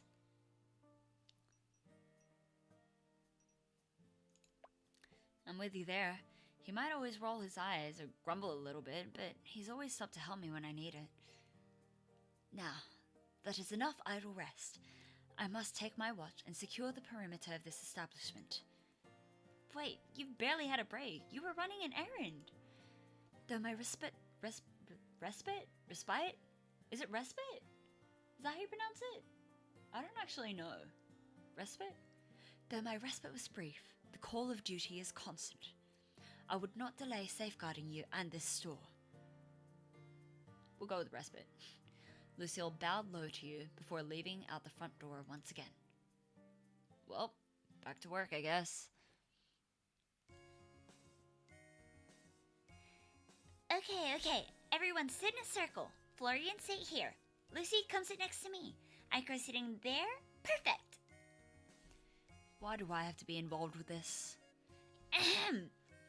Everyone, let me welcome you to the Willowmist Emporium's inaugural book club meeting. Bravo, Lady Winona. A wonderful introduction. I don't even read books. I'm turning him Australian. Oh gosh. Hold on. I don't even read books. Can I go? No, that's still Australian. Hold on. I don't even read books. Can I go? Can I go? No, you can't go. You said you'd be a member. Only because you forced me to. I did no such thing. And anyway, you've got nothing else to do. I actually work here, you know. I have a job, unlike some people. Hey, I work plenty. Yeah? On what? On things you don't even understand. Like what? I've got all day. You can explain. Well, like, stuff. Florian raised his eyebrow. Anyway, you're not getting out of this that easily. We're having a book club meeting and you're going to enjoy it. He's like an older brother, putting up with his energetic younger sibling. Lady Winona is right. Master Florian, this is a wonderful opportunity for us to all enjoy ourselves and partake in the arts. I, for one, am looking forward to this. It's been a while since I've sat down with a book, and I've never been in a book club before. Here, Icor. I do have a great fondness for literature myself. God save me. Now, first on the agenda is picking our very first book. To make it fair, everyone can suggest a book, and then we'll vote. Florian raised his hand. Yes, Florian? Can I suggest How to Escape a Book Club? Is it a real book? No. Then no. Think a bit harder. Ugh. My suggestion is this. Winnie pointed to a magazine that was sitting on the front counter. It was a little trashy, with articles about how to lose 10 pounds overnight and other nonsense. Seriously? That's a magazine. It's not even a good one. It's a book. It's got pages. And the author worked very hard, so don't insult their work, mister. Fair enough. I have no objections to Lady Winona's suggestion. However, I would like to suggest something I've been meaning to read for a very long time. If I may, Lady Winona. Sure, Lucy. Lucille stood up and walked behind the counter, and a moment later returned holding a very large, very dusty book. It was massive, the kind of tome you would see in a museum, not a book club. On the cover were the words, "The Chronicle of the 27.5 Years' War," in bold letters. I ain't reading that, sorry girlie. That's not even a book anymore. That could kill a man. How many pages is that thing? Only 4,112. The rest are appendices. It shan't take us more than 2 weeks to read it. You can't be serious. Appendices? Aren't those the things meant to be in your body? I think that's an appendix. There is much to be learned from... There is much to be learned from this tome on the art of war and peace. I believe it would be a wonderful experience. Are you sure this isn't a torture club? I'm losing his accent. Oh no. Fine. Are you sure this isn't a torture club? I guess that depends on what we do with the book. Any more suggestions? I'm fine with anything. We can always change it later, right? Alright then. All in favor of Lucy's book? Winnie, Lucille, and you raised your hands. Florian just sighed and shook his head. Fantastic. I'll just start digging my grave now. You may find, Master Florian, that the work is more engaging than you anticipate if you go in with an open mind. For now, I will begin drafting study questions for our next meeting. I seriously did not sign up for homework. I'm sure it's not that bad. Lucille, pass me the book for a second. Let me try to read it. Of course, Ikor. Please, take your time. She passed the book over and you nearly fell from your seat because of the weight. You pulled it onto your lap and opened to a random page. Attempt to read the book? Oh no, DC 12. Oh no, I have to get 2 6s. I'm gonna fail this one. Please, please, please. Okay, we got 12. Thank goodness. Hey, this is actually pretty interesting. It's much more poetic than I was expecting. Ooh, read us a line, Alright, Jeez, that's a lot. That's one sentence? Hold on. And so, in the pale dawn, the banners of both armies were lowered, their colours mingling in the wind, and the silence was heavier than any sword that had been raised in the name of God and King and country. For the dead and the dying, the lost and the lonely, were too many to count, and yet too few, and the world would never be the same. Wow. 4,000 pages of that. And worth every word, I assure you. Winnie stuck her tongue out, then suddenly stood up, clapping her hands. Well, I think that's everything. We can all take turns reading the first chapter, and then we'll see each other for our second meeting later. Finally. I look forward to our continued literary pursuits. Meeting adjourned. Alright, that was... I'm losing Florian's accent. Poor quality, $20 to $67. I'm gonna price it at about...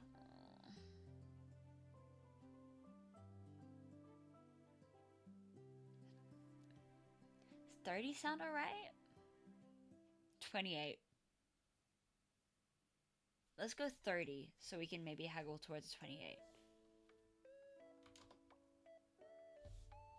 Let's do that. You get seated behind the counter, ready for today's customers. Alright. Hi, Not Granny Sylvie. I think that's too close. Hi, Not Granny Sylvie. Our plate looks like it has a sense of humor. I like it. I think I'll buy it for my room. That's way too close to... Oh, she just bought it at 45. Okay, sweet. Good to know.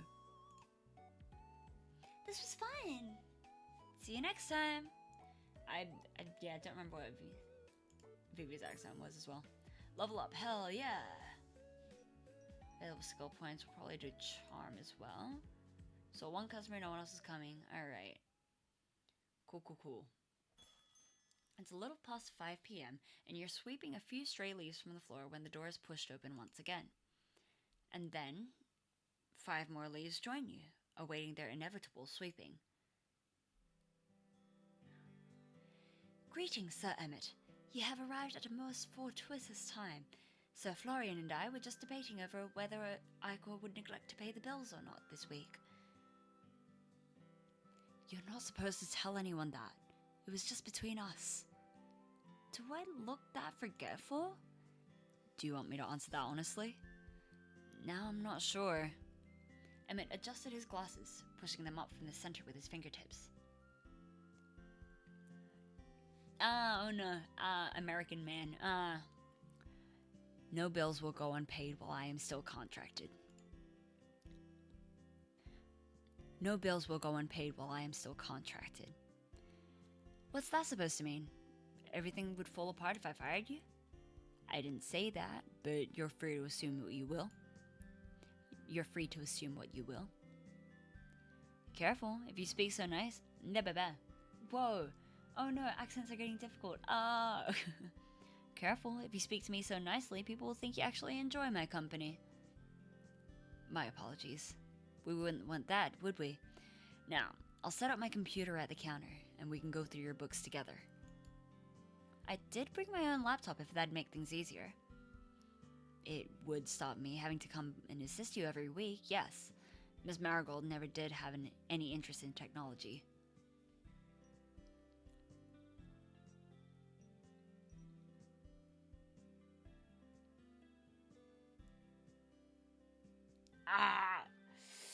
Do I? Oh, but I still don't have points with Emmett yet. Yeah, we'll do it. Aw, and miss hanging out with you? Perish the thought. I would be happy to show you how to digitize your accounting yourself. And then, I feel like I can't. What did I do last time? It was like a low. I would be happy to show you how to digitize your accounting yourself. And then there would be no need for me to come here every week. You would save money, and I would save time. That sounds like a win-win to me from business owner to business owner. But what about your wonderful company? It could be used on another client, I assure you. Fine, it's upstairs. Should I bring it down? Upstairs is adequate. A quieter location might be a good idea. I can't do an American accent now. Upstairs is adequate. A quieter location might be a good idea. Is that better? I don't know. Emmett looked sideways to where Florian and Winnie were currently discussing a new movie that had just been released, and then towards Lucille, who was sharpening her sword. Probably a good idea. The two of you headed upstairs and into your apartment. Home sweet home. Can I get you something to drink? A coffee would be fantastic, thank you. You crouched down to look in the back of your aunt's cupboard. There are around a dozen different kinds of tea and beautiful little embossed twins with handwritten labels. Your aunt's handwriting? Sure looked like it. Pushing those aside, you found what looked like a 20-year-old container of instant coffee. Fair warning, I think this coffee is older than I am. Would you expect anything less from the owner of an antique store? Touché. Just saying, if you get poisoned, please don't sue me. All I have to pay you with is buttons and pocket lint. Can't say a client has tried to pay me with pocket lint before, but I've been known to accept buttons on occasion. Okay, so he's got jokes. So maybe he doesn't have a weird split personality. Maybe we just caught him on an off day. You peered up at him. He'd sat down at your kitchen table at some point, scrutinizing his face. Seriously? No, why would I accept buttons? It was a joke. Wow, it's actually kind of impressive how you can keep a completely straight face while joking. I thought maybe you worked with a button factory. I do, but they pay me by direct deposit. You do? No. There's no button factories anywhere near Willowmist. Oh no! No! Alright, wise guy. How am I meant to know when you're joking, huh? You stood up, quickly pouring both Emmett and yourself a cup of the maybe perhaps kinda out-of-date instant coffee. Here's hoping it's still drinkable. You handed him the cup and placed your own down at the spot beside his, then collected your laptop, which was still open to Winnie's idol page. A fan of idols? Nah, or I guess kinda? This is actually for Winnie. You can see Winnie, right? Just double checking that she's not some elaborate prank. Yes, I know her offhandedly. And she's see-through, right? As far as I'm aware, Miss Winona is a ghost. You don't sound awfully concerned by that. There are scarier things in life than demons. Demons? Where'd that come from? There are scarier things in life than ghosts. Like? Audits. Wow, that ought to come with a warning. You're making me shiver. Putting aside the non-work talk, please navigate to this website and download the software. I will give you a license to use it under my business. Emmett pulled out his own laptop, then showed you the download page for some piece of accounting software, which you promptly downloaded. Have you ever used a program like this before? What if I said I had? I would inquire whether you were lying or not. Okay, I haven't. Really, I'm new to all of this. Any guidance you can give me is appreciated. Not to worry. It's rather beginner-friendly, and your aunt's business is quite simple. It's all cash in and cash out. I would suggest continuing to use the book downstairs for keeping track of sales, as Miss Marigold will find it more comfortable when she returns. But once a week, you can copy the numbers in here. He leaned over slightly, pointing towards the screen. Ms. Marigold chooses to pay off her bills weekly. I had suggested monthly or every 2 weeks, but she was adamant about it. These bills will cover water, power, the usual. Welcome back. I'm trying to figure out Emmett's accent. I don't know if I can do his voice well. She was adamant about it. These bills will cover water, power, the usual. Payment for your employees is already paid directly out of your aunt's accounts, so there is no need to worry about that. That does save me a bit of effort. Just make sure to put some time aside every weekend for paying bills. Got it. My weekends are about to go crazy. So I just click here to find my bills? No, over here. He leant over again, and you couldn't help but notice the scent of his cologne? It was almost floral. In fact, if you had to pinpoint the way it smelled, maybe sparkly? Why does he smell sparkly? Emmett is a nerd? He just got hotter. Yeah, dude. He's teaching me how accounting works. Also, why does he smell sparkly? Distracted, your hand brushed against his, and for a split second, time seemed to pause. Emmett quickly pulled his hand back and cleared his throat before continuing on like nothing happened. Yes, just there. Click on this tab and it'll show you an overview of your pending payments for the week. Right. Got it. Thanks, Emmett. From here on, it should be straightforward. However, since it's your first time, I'll stick around and assist you filling in some sales data from the book downstairs. Really? That's awfully kind of you. At that, he let out a rare laugh. He laughed? I'm paid by the hour, Icor. I wouldn't call it kindness. Ah, I see. Looking to fill up your bank account, huh? That's the point of running a business, yes. I appreciate the help nonetheless, even if it comes from a selfish place. Want another Sorry. Want another coffee before we start? Want another coffee before we start, Numbers Boy? Numbers Boy? You like numbers, don't you? Yes, I suppose so. And no, one of those coffees was enough to last me a lifetime. Thank you. If I never have to be...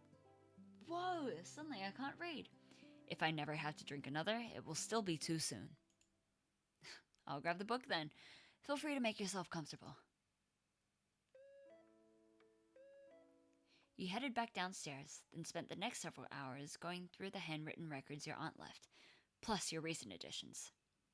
Fortunately, just as Emmett said, it was a rather simple task, just very time-consuming.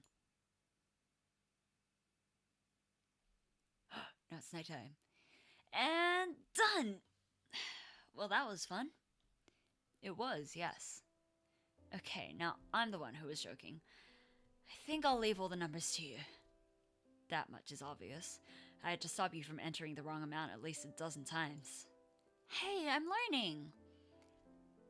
Does that mean if this doesn't work out, I won't be getting an apprenticeship at your accounting firm?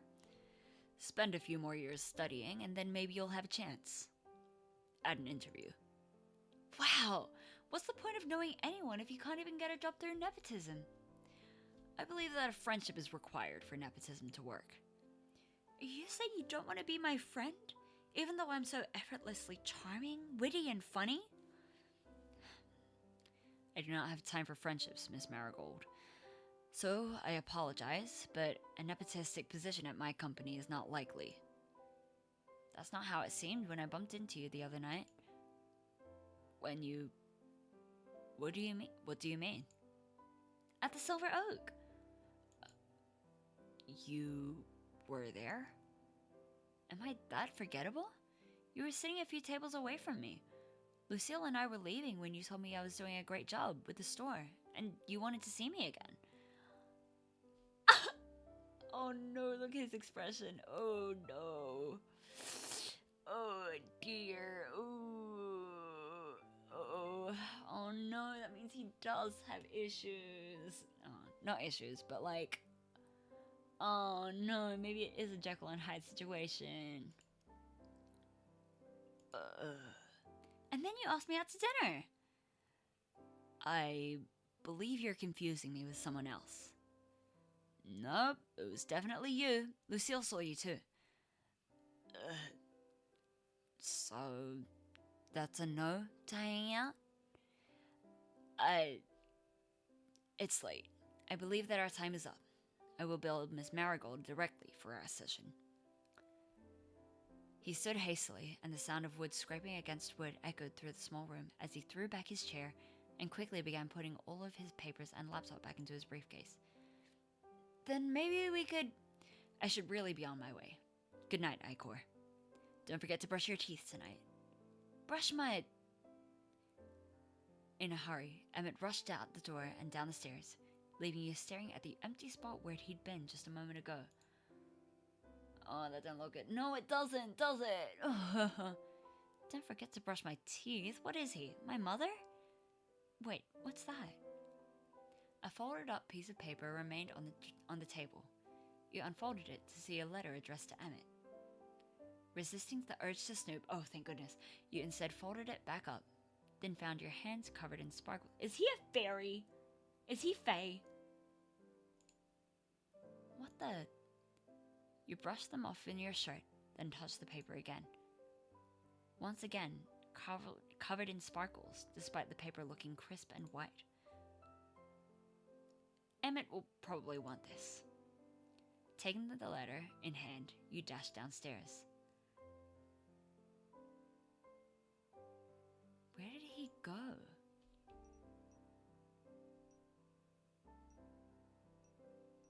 Ooh, luck or smarts? Ooh.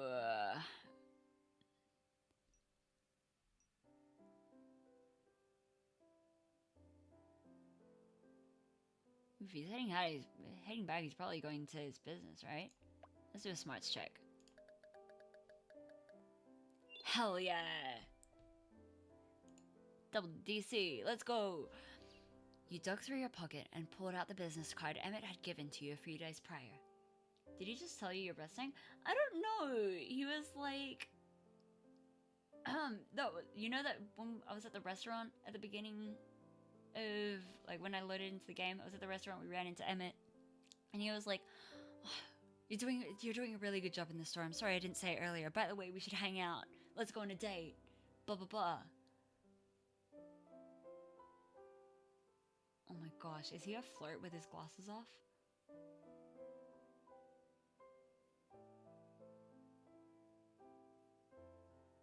Sorry, I was just trying to think of what he might be. I'm still leaning towards Faye for some reason. Maybe the sparkles. Anyway, but yeah, he was like, I really should get going. Oh, he was like, no, that wasn't me. Anyway, I should get going now. Have a good night, brush your teeth. Like, okay. Flipping it over, you found an address listed and quickly input it into your phone. There you are. Hopefully you live near your office. You set off on foot, walking through the darkened town. It was a clear night, and the sky was full of more stars than you could count. It was certainly different back home. You were walking like this in search of Emmett, but slightly distracted by the sight above, when you heard a meow? Yeah, I remember the restaurant scene. I was just so confused. Yeah, fair. Then another, and another. Where is that coming from? Following the noise, you turned into a side street and saw a group of kittens huddled together and surrounding a certain man. Emmett! Don't worry, I brought you food, so there's no need to get violent. There, eat. He's a tooth fairy.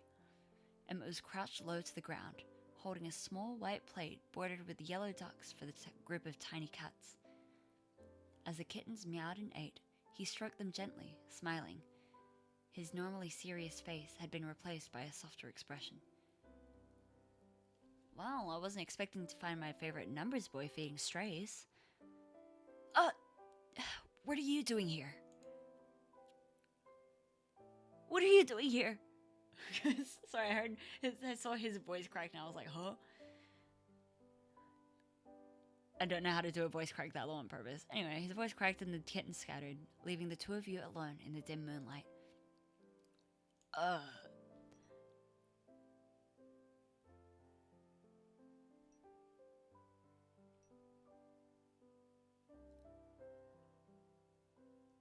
Here, I'll do this because I'm still trying to romance Florian. Okay. I promise I wasn't just following you.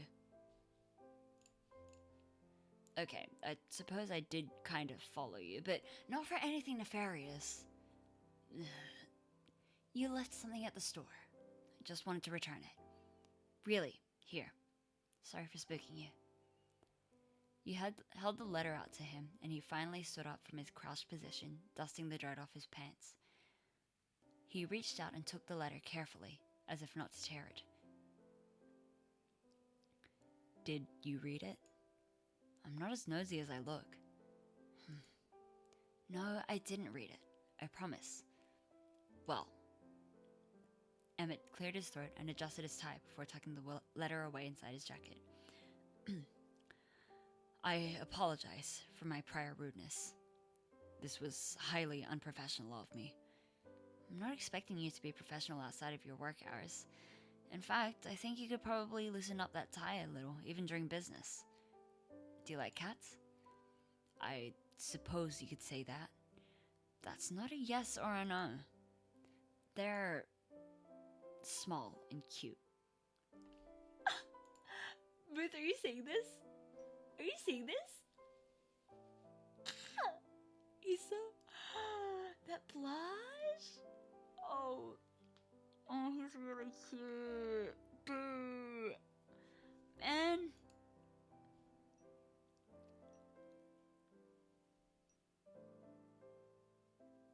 No, I don't want to scare him away. But also... Oh no, do I do it? He's blushing. He's blushing. Do I do it? Oh gosh. And you like small and cute things? Am I small and cute? Oh my gosh. Yeah, sure, let's do it. Do I count as small and cute too? Are you a cat? Do I need to be a cat? I could I could what? Do I need to be a cat? I could meow if you'd like.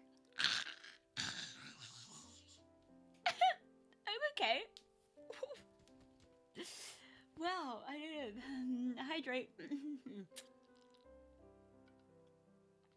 I'm fine. I'm so normal. I'm so normal. Didn't squeal, totally didn't. Okay, yeah, no, neither. I didn't make any strange noises. Save the game. Alright. Yeah, saving. Yeah, let's overwrite that save. Cool. Save the game. Oh, wait, are you responding to my... Oh, I forgot about the delay. Lamel. Whoops. Good point, though. I'll keep that in mind for later.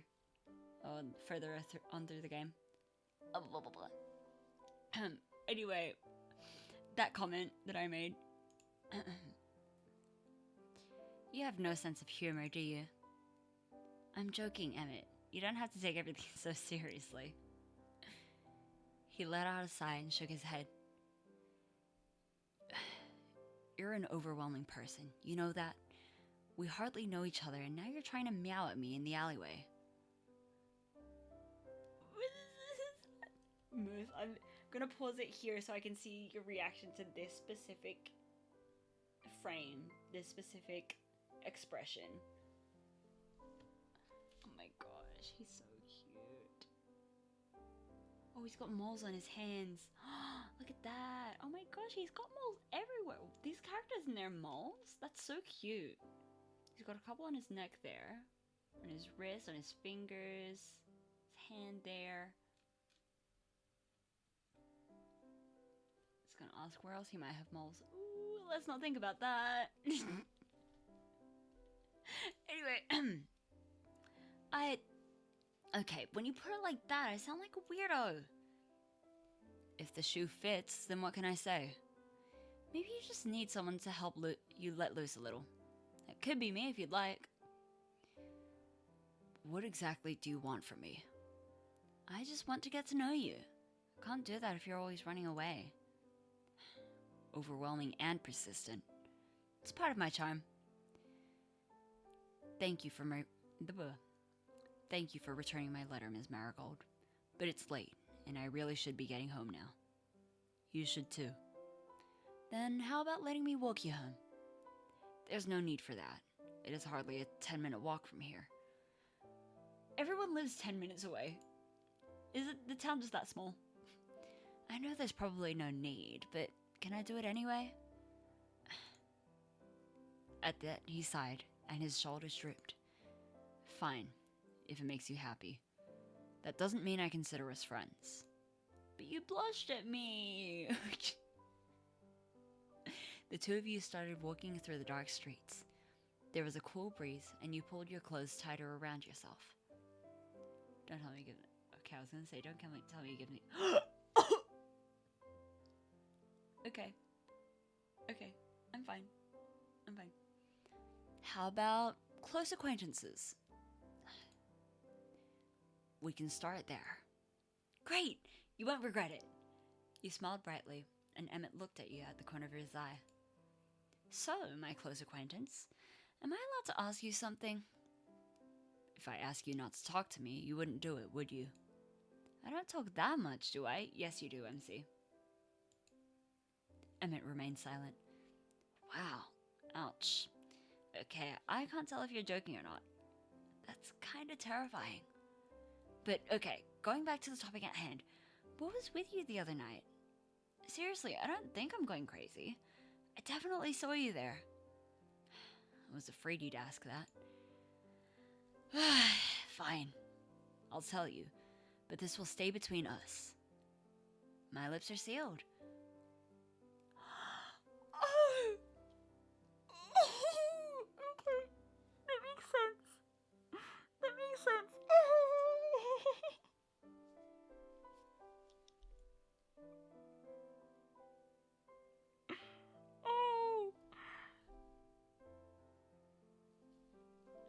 Oh my gosh! Mirth, if you're there. Oh my gosh! Look at him!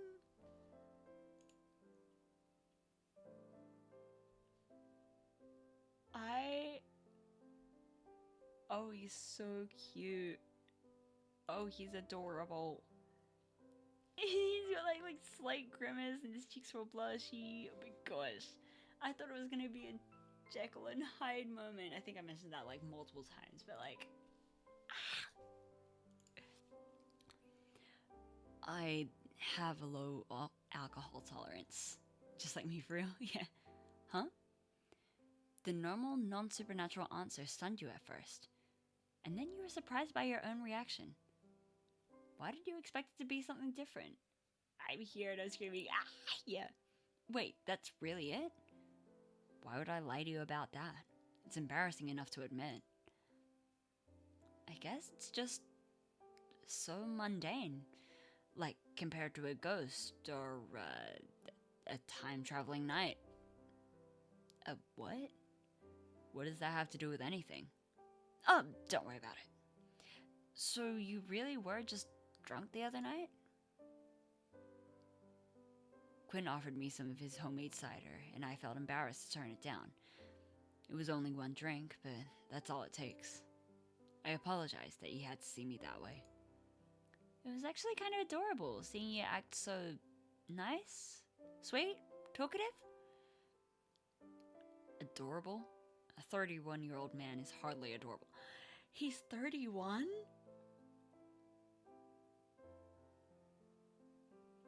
Okay. Okay. I'm so normal. I'm so normal. Yeah, I'm totally normal. He looks like he's in his late 20s. He's 31? Okay. Okay. I need to stop like this. And yet there you are. How strange. This is why I try to avoid alcohol. How much does it take you to get drunk exactly? Like, one sip? Please do not test that. You can't tell me all that and then not follow it up with a number, Emmett. Where's the fun in that? God, I've already told you too much. Yes, even one sip will do it to me. It's not something I'm proud of. If it helps, I'm not much of a drinker either. That's what the early 20s are for. That's what the early 20s are for. Now I'm old enough my bones are creaking. You can't be more than 25. Ooh, are you complimenting me, my dear accountant? Trying to get on my good side? Hardly. I'm 26, actually, but you were close. Oh, I think I double-clicked. Oh, whoops. Anyway, what are you doing out here in the middle of nowhere at 26? What's this I hear? Someone wants to get to know me? It's only simple curiosity. To tell you the truth, then, I have no clue.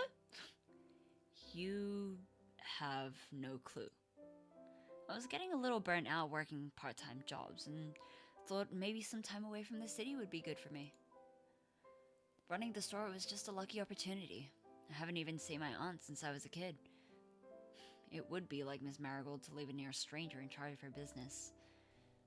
I don't think she had much of a choice. My grandparents passed away, and my mom, well, they don't talk for some reason. What about you? And you can't weasel out of my invasive questions this time. You asked first. I moved to town a few years ago. With your business? That came after. I arrived in this town with only the clothes on my back.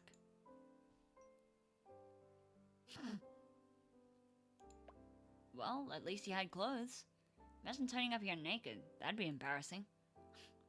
I doubt I'd be the first person. This town attracts all kinds of people. Like you, my non-nudist friend. You didn't answer my question, by the way. Why did you move here? It's complicated. I needed a new start, and I didn't have much else.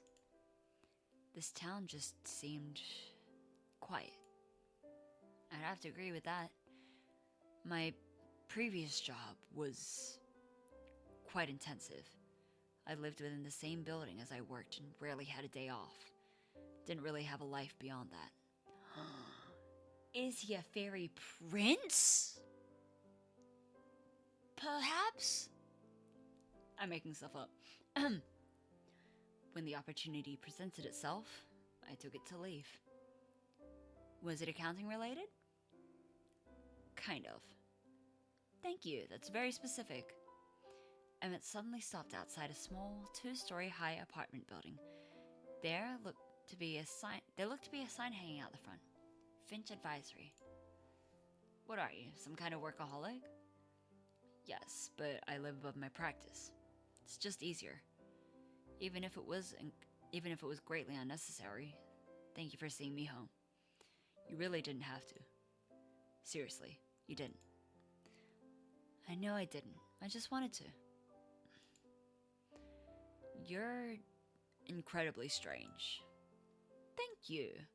I did not intend it as a compliment. Well, I'll take it that way. Unsurprising. Thank you for returning my letter. And the walk. Good night, Miss Marigold. He gave you a curt nod, then walked towards the building before stopping in his doorway and suddenly fishing around in his briefcase. Just as you were about to turn around and head back to the store, Emmett cleared his throat, then walked back over to you before shoving something in your hand. A small card. You did already give me your business card, but now I have a spare. Thanks.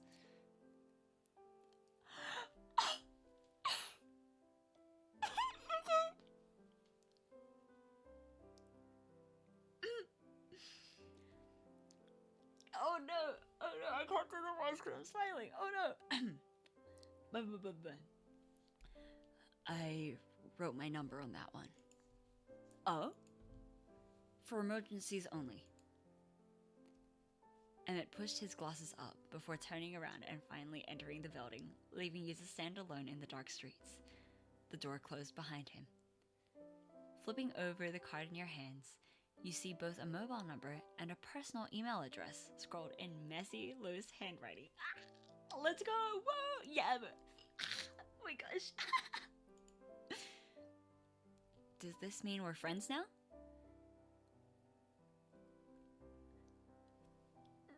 No, he's looking at me from his window. A click sounded through the empty street as a window was pulled open ever so slightly. Oh my gosh.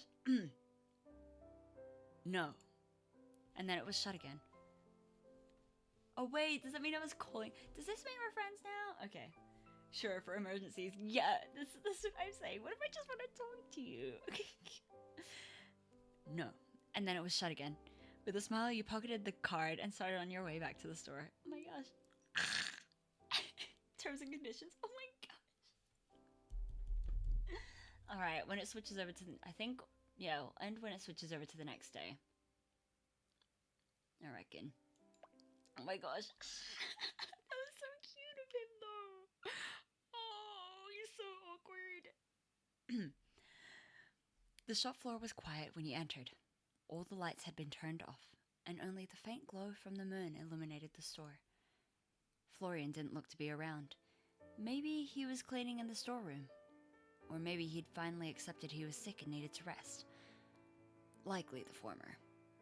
You strode across the store, ready to head up the stairs. Icor, you have returned. Ah! Jesus, Lucille, what are you doing hiding in the dark? Hiding? A knight does not hide. I was merely keeping guard while waiting for your return. It's late. You should be home. In truth, I did attempt to head home. Earlier, but the town was too quiet. I feared leaving the store unguarded, so I intended to come to check on you. Sir Florian informed me that you had gone out and not returned, and I grew concerned. Ah, right. Emmett left something here, so I had to hunt him down. Thanks for coming to check on me, Lucille. But really, it's way outside your pay grade to have to guard me after hours. This is nothing about pay, Icor. I need no reward, only the knowledge that you are safe and well. Thanks, Lucille. I'm totally fine. In fact, we were talking and I walked Emmett home. I'm not sure how happy he was about the whole thing, but, you know, maybe it's the thought that counts. A noble deed, no matter how small, is never wasted. Yeah, I guess that's true. It was kind of fun, too. That took me, ow! Oh, there's just suddenly a helmet. Lucille placed her helmet on her head, then brushed herself off. Well, if everything is in order, I will take my leave. Do not worry. I will not allow myself to be late tomorrow morn. She bowed low, then started towards the door. Wait, can I walk you home too? Lucille paused for a moment, then turned and walked back over to you, placing her hand on your shoulder. And allow you to see yourself home alone after? Nay, I would not. She shook her head. I have a means to protect myself, should brigands set upon me. You do not. It would not be fitting. Do not worry, I will be well. It is not your duty to escort me to and fro. Something, I need no reward, only the knowledge that you are safe and well.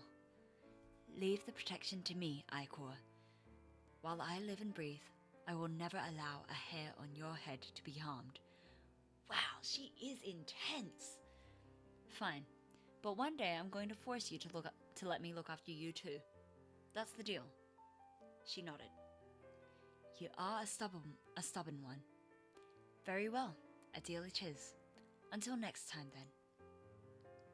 She gave you another nod before heading out the front door and disappearing into the night. The sound of the bells chiming faded as the door closed, and once again the store was plunged into silence. You waited for a minute or two until you heard the sound of her footsteps growing distant, then locked the front door and started back up the stairs. No Florian tonight? Boo!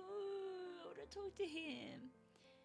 Your room was much as you left it, cluttered by decades and decades of use. It wasn't quite home yet, but it was a nice change from the dingy apartment you'd called your own for the last few years. You walked over to the kitchen table and closed your laptop.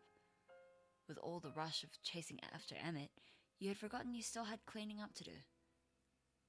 With a sigh, you packed up the various papers that still scattered the surface before placing your laptop back on your desk. Wait a second. Where'd the book go? You quickly started searching around your desk, then under it, but it was nowhere in sight. Huh? Hey, book, where'd you go? I know I didn't imagine you. No response. With a grumble, you began turning the room upside down in search of it. Under your bed, in the wardrobe, in every cupboard and drawer. But no matter how hard you searched, it seemed to be missing. Finally, exhausted, you sat down at your desk and found it sitting on the surface, as if it had never gone missing in the first place. You're messing with me, aren't you? Still, no response. Though what would have been more surprising would have been getting a response, really. Alright then, book. Play difficult. See if I care. You picked it up and flicked through the pages. It was the same as before. Page after page after page of sigils and writing in a script you couldn't read. One page at a time, you painstakingly searched from high to low for anything you could read. An hour later, you slammed the book down onto your desk, frustrated. Nothing. You wanted me to find you, didn't you? Why are you being so difficult now? At that moment, a cloud drifted lazily by in the star-filled sky outside, and the moon shone through your window, casting a beam of light onto the desk. It's gone silent, hasn't it? The music hasn't just stopped.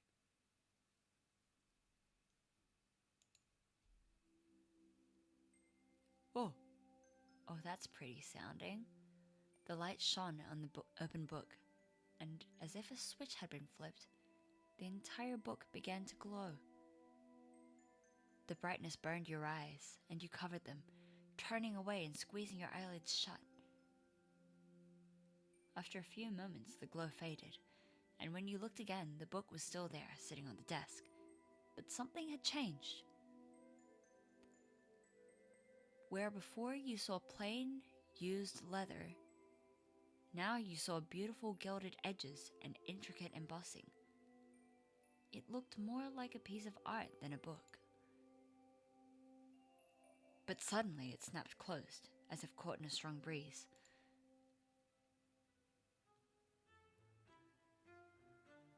Oh, well, I never.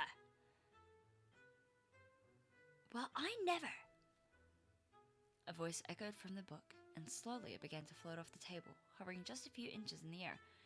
Is the book talking to me? First, you ignore me for an entire day. An entire day! As though I was some common dime a dozen grimoire.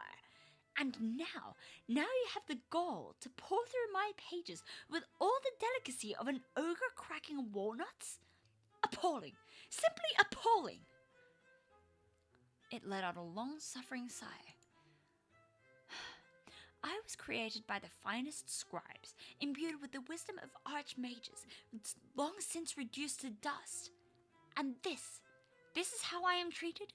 Handled like some sordid cookbook filled with peasant recipes for roast stew and boiled turnips? If a book could glare, you were sure the book was glaring at you at that moment. I think. Ooh, it's time to meet the dude. Huh?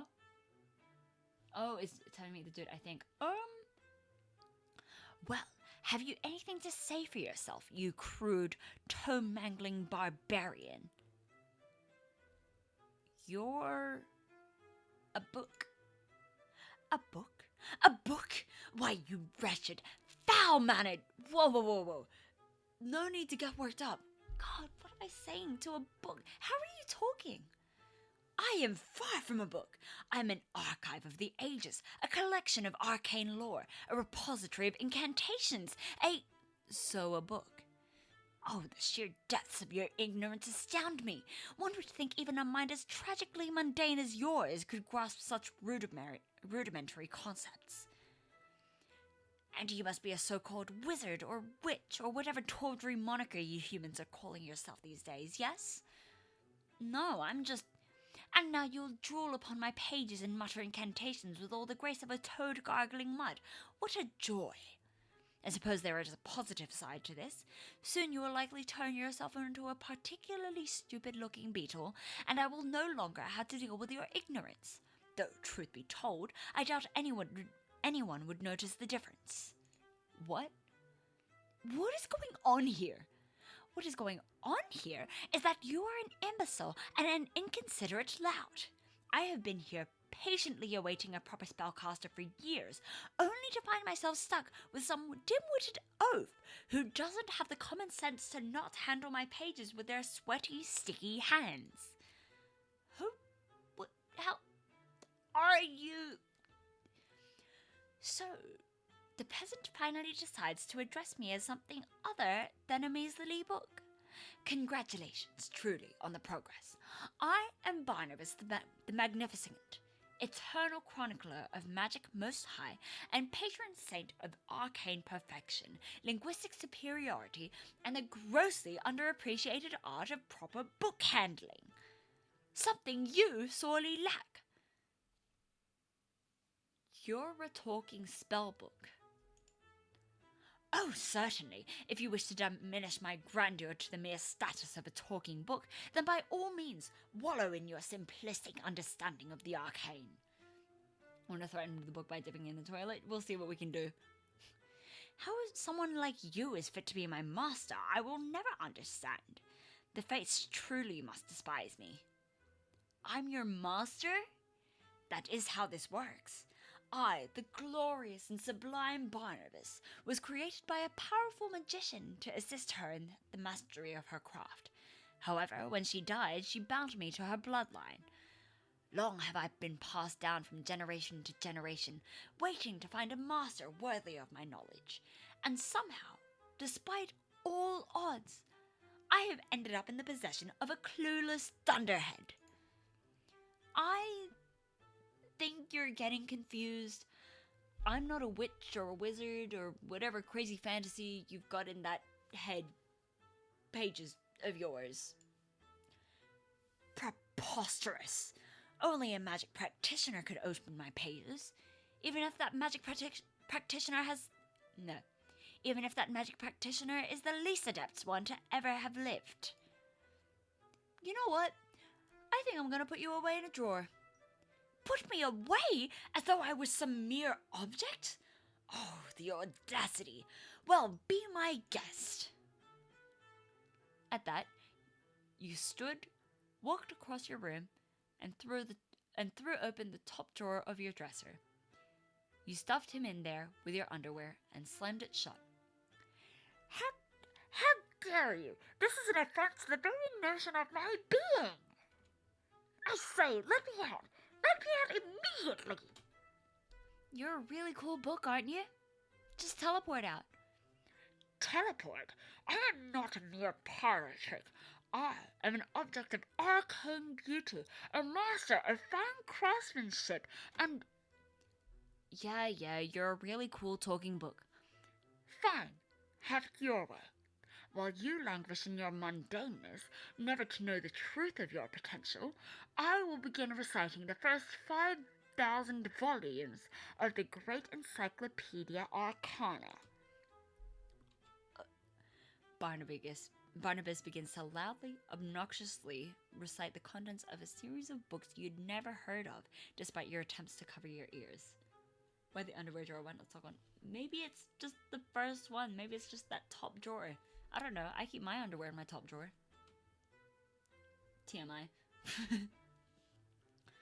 Finally, unable to take it any longer, you ripped open the drawer, pulled the book out, and placed it back on your desk. Instantly, Barnabas stopped. Right, enough already. Look, I'm sorry, okay? You're a book. A talking book. It's a little overwhelming. A little overwhelming. Try having someone lick their finger before flicking through your pages. My bad. The book sighed. Yes, it is very much your bad. Now, listen here. Whether you like it or not, whether you and I like it or not, we are stuck together. I am yours, and you are my master. Barnabas floated up into the air. It is now your duty to continue the line of Marigold spellcasters and use the powers I have to offer you to become the most powerful being this town has ever seen. I'm not sure if I want to become some magical overlord. And why not? I was created by a mighty sorceress, and now she is dead. It is your destiny to continue her legacy. Look, I run an antique store. That's kind of what takes up all my time at the moment. Unless you have some spells in there that'll make me super successful and rich. Right, I have the Give Me Vast Fortunes one.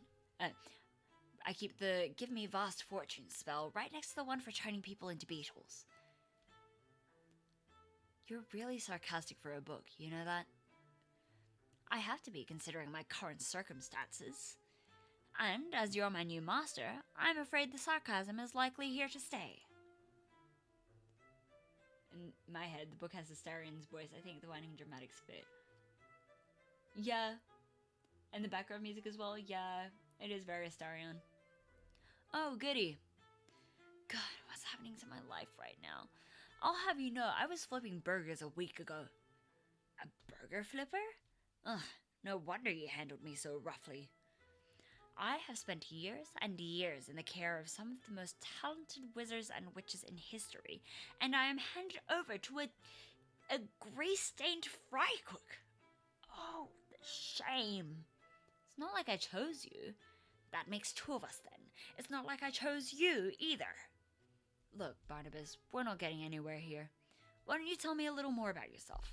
If we can get to know each other, maybe we can get along better. Oh, so now you wish to know about me. Excellent social grace, master.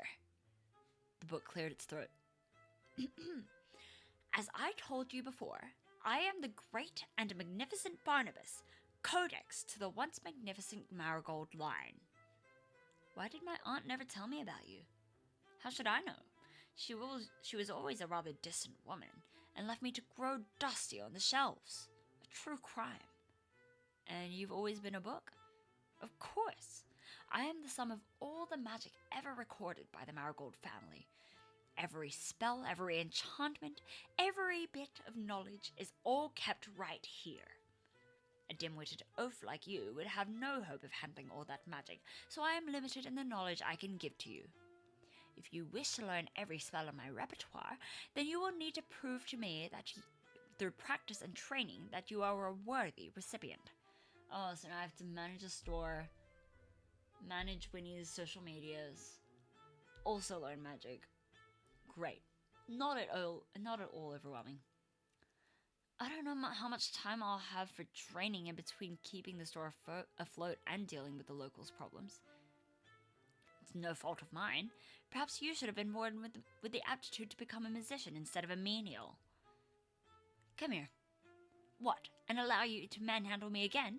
Absolutely not. Come on, Barnabas. How am I supposed to practice if I'm not allowed to look at you? Fine. But do not dog-ear my pages, else I'll make good promise on my turn to but do not dog-ear my pages, else I'll make good on my promise to turn you into a beetle. With a huff, Barnabas floated towards you, hovering in the air. You lifted a hand and carefully took the cover before flipping through his pages. While many of the pages were still written in a way you couldn't understand, some pages at the front seemed to suddenly be legible. Do not think you have gained my trust by any means.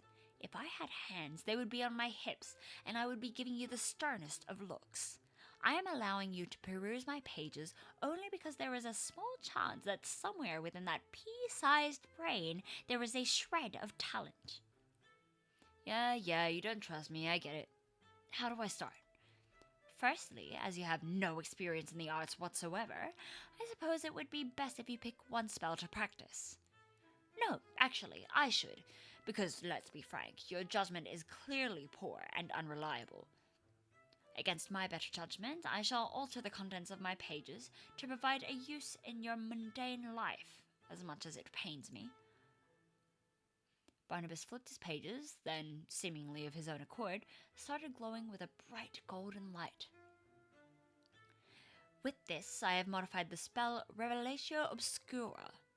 Now, upon successfully casting such a spell, your eyes will have an easier time spotting things that are hidden. If the spell fails, it is because you are, in fact, a worthless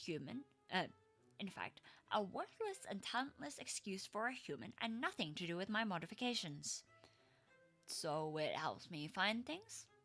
I can think of a few times that could be useful. Yes, well, if that is all, please put me away somewhere, preferably not near where you keep your filthy undergarments. Wait, you have to teach me how to cast the spell? Wait, you have to teach me how to cast the spell first. Must I? Isn't that your whole point of existence? My point is to hold information, not hold your hand. Figure it out yourself. Fine, but if I accidentally set the store on fire, it's on you. You pulled out the chair at your desk, then reached out and grabbed Barnabas. Please don't let my pages be burnt. It would be terribly inconvenient. I'll try, but no promises. Ignoring him, you started studying the page. It detailed how to cast the spell, with various diagrams, drawings, and words. As you read, the letters and images seemed to float off the page and into your mind, until finally, everything sunk in. You pulled out a notebook and began scribbling sigils left, right, and center. If this was what magic was like, it was going to be a lot easier than you thought. Once satisfied, you put Barnabas back down on the table and pushed the chair back. Time for a little field testing. You placed the notebook down on the ground in front of you, stuck out your hand, and... Revelatio Obscura! Nothing happened. Revelatio Obscura! Nothing. With a groan, you tried one more time, waving your arms about wildly. Revelatio Obscura! Utterly hopeless. Shut up, I have this. You are far from having this. Your pronunciation is that of an illiterate stable boy. Try again. Slowly this time, if you please. You took a deep breath, feeling the way your lungs filled with air, and focused on the spell. Revelatio Obscura. A lamp in the corner of the room began to flicker on and off, and the hanging plants near the window swayed gently, despite no wind that night. Congratulations, master. You are truly a master of the craft. The world shall tremble before your might. Hey, it worked! Look at that, I did it! Yes, congratulations on making a lamp flicker. That does mean it worked, right?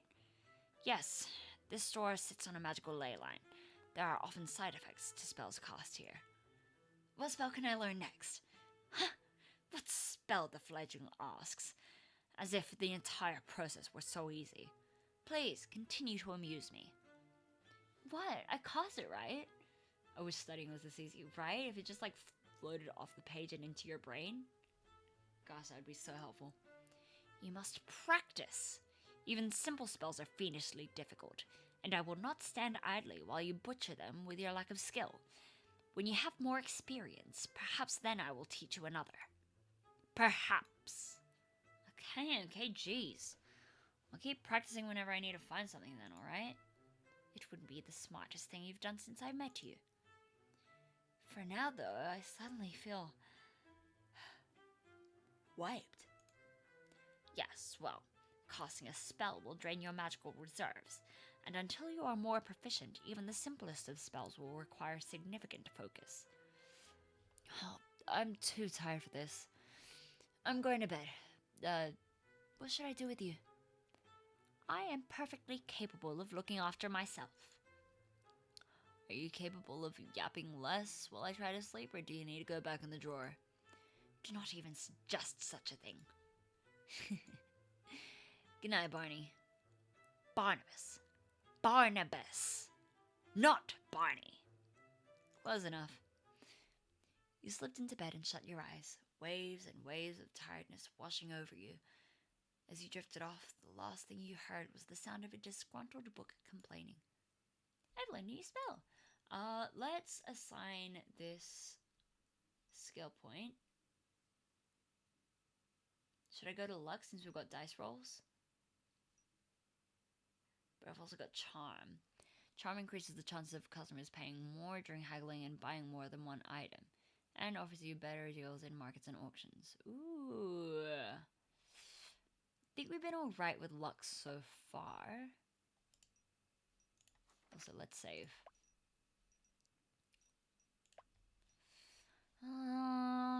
Charm, we're not doing any handiwork stuff so far. Style. Style draws more customers to the shop and makes your wares more appealing. Raise your chance of making a sale. Okay. Handiwork. Increase the odds of getting the shop sparkling clean. Alright. I'm thinking charm. What do you reckon? It's either going to go into charm or luck.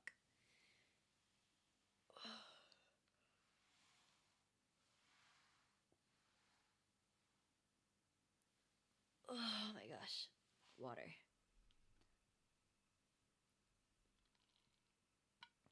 Charm, you reckon? That's what I'm thinking too, so I'm hovering over it. Let's go charm. Yeah, hey. How's everyone else doing so far? Emmett, 1-1. I need an event with Florian, please. A new spell. Searching the attic now has a higher chance of finding items. Oh, yay!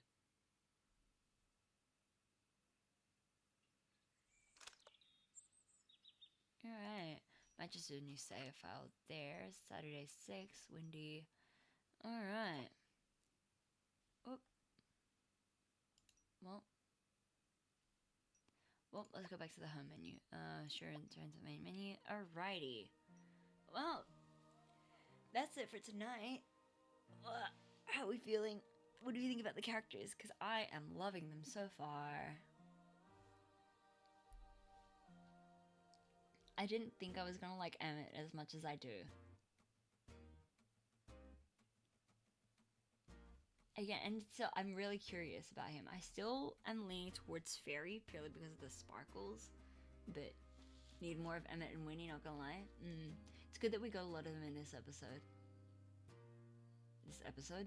I guess. This is a series now. Emmett and Winnie, yeah. Winnie's really cute. I really like her. But yeah, I can't bring myself to romance her. Emmett, yeah. From his introduction last time where he was like, I'm here for business and I'm I'm not here to make friends. We're not friends. Blah blah blah blah blah. I was like, oh no, I'm not gonna like this guy. Fine, whatever. But he's so cute. He blushes so easily. Sounds sleepy? Yeah, low-key kind of am. It might be also like the wear on my voice, because I have been talking almost non-stop. Something to get used to. But no, it's good, it's good. I'm really liking this. It's fun. I am hoping though, I'm praying actually. Oh cool, it's got all like the music here. Hold on, if I... Wait, let me load real quick.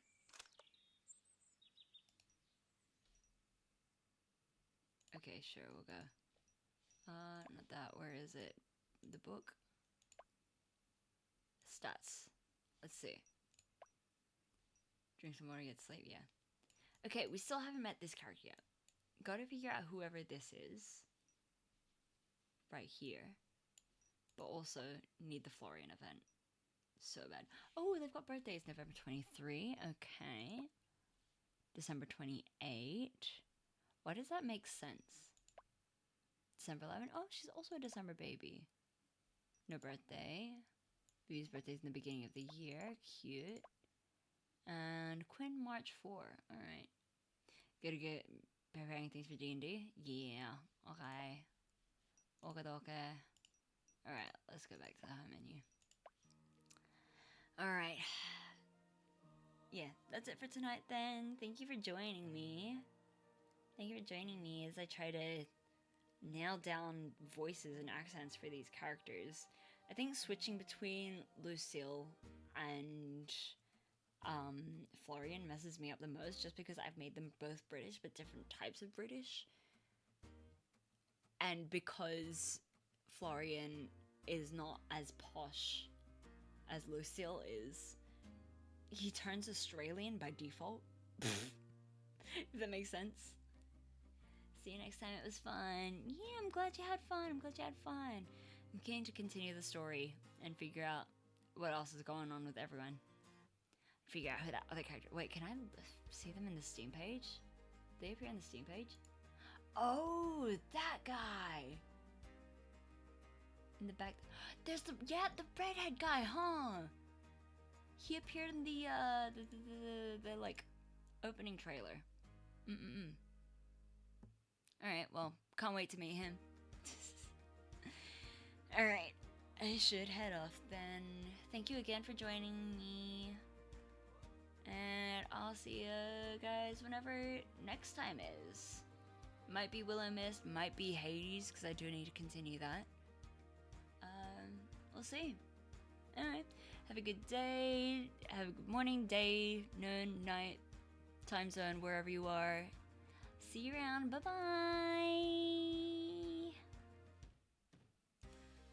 Bye!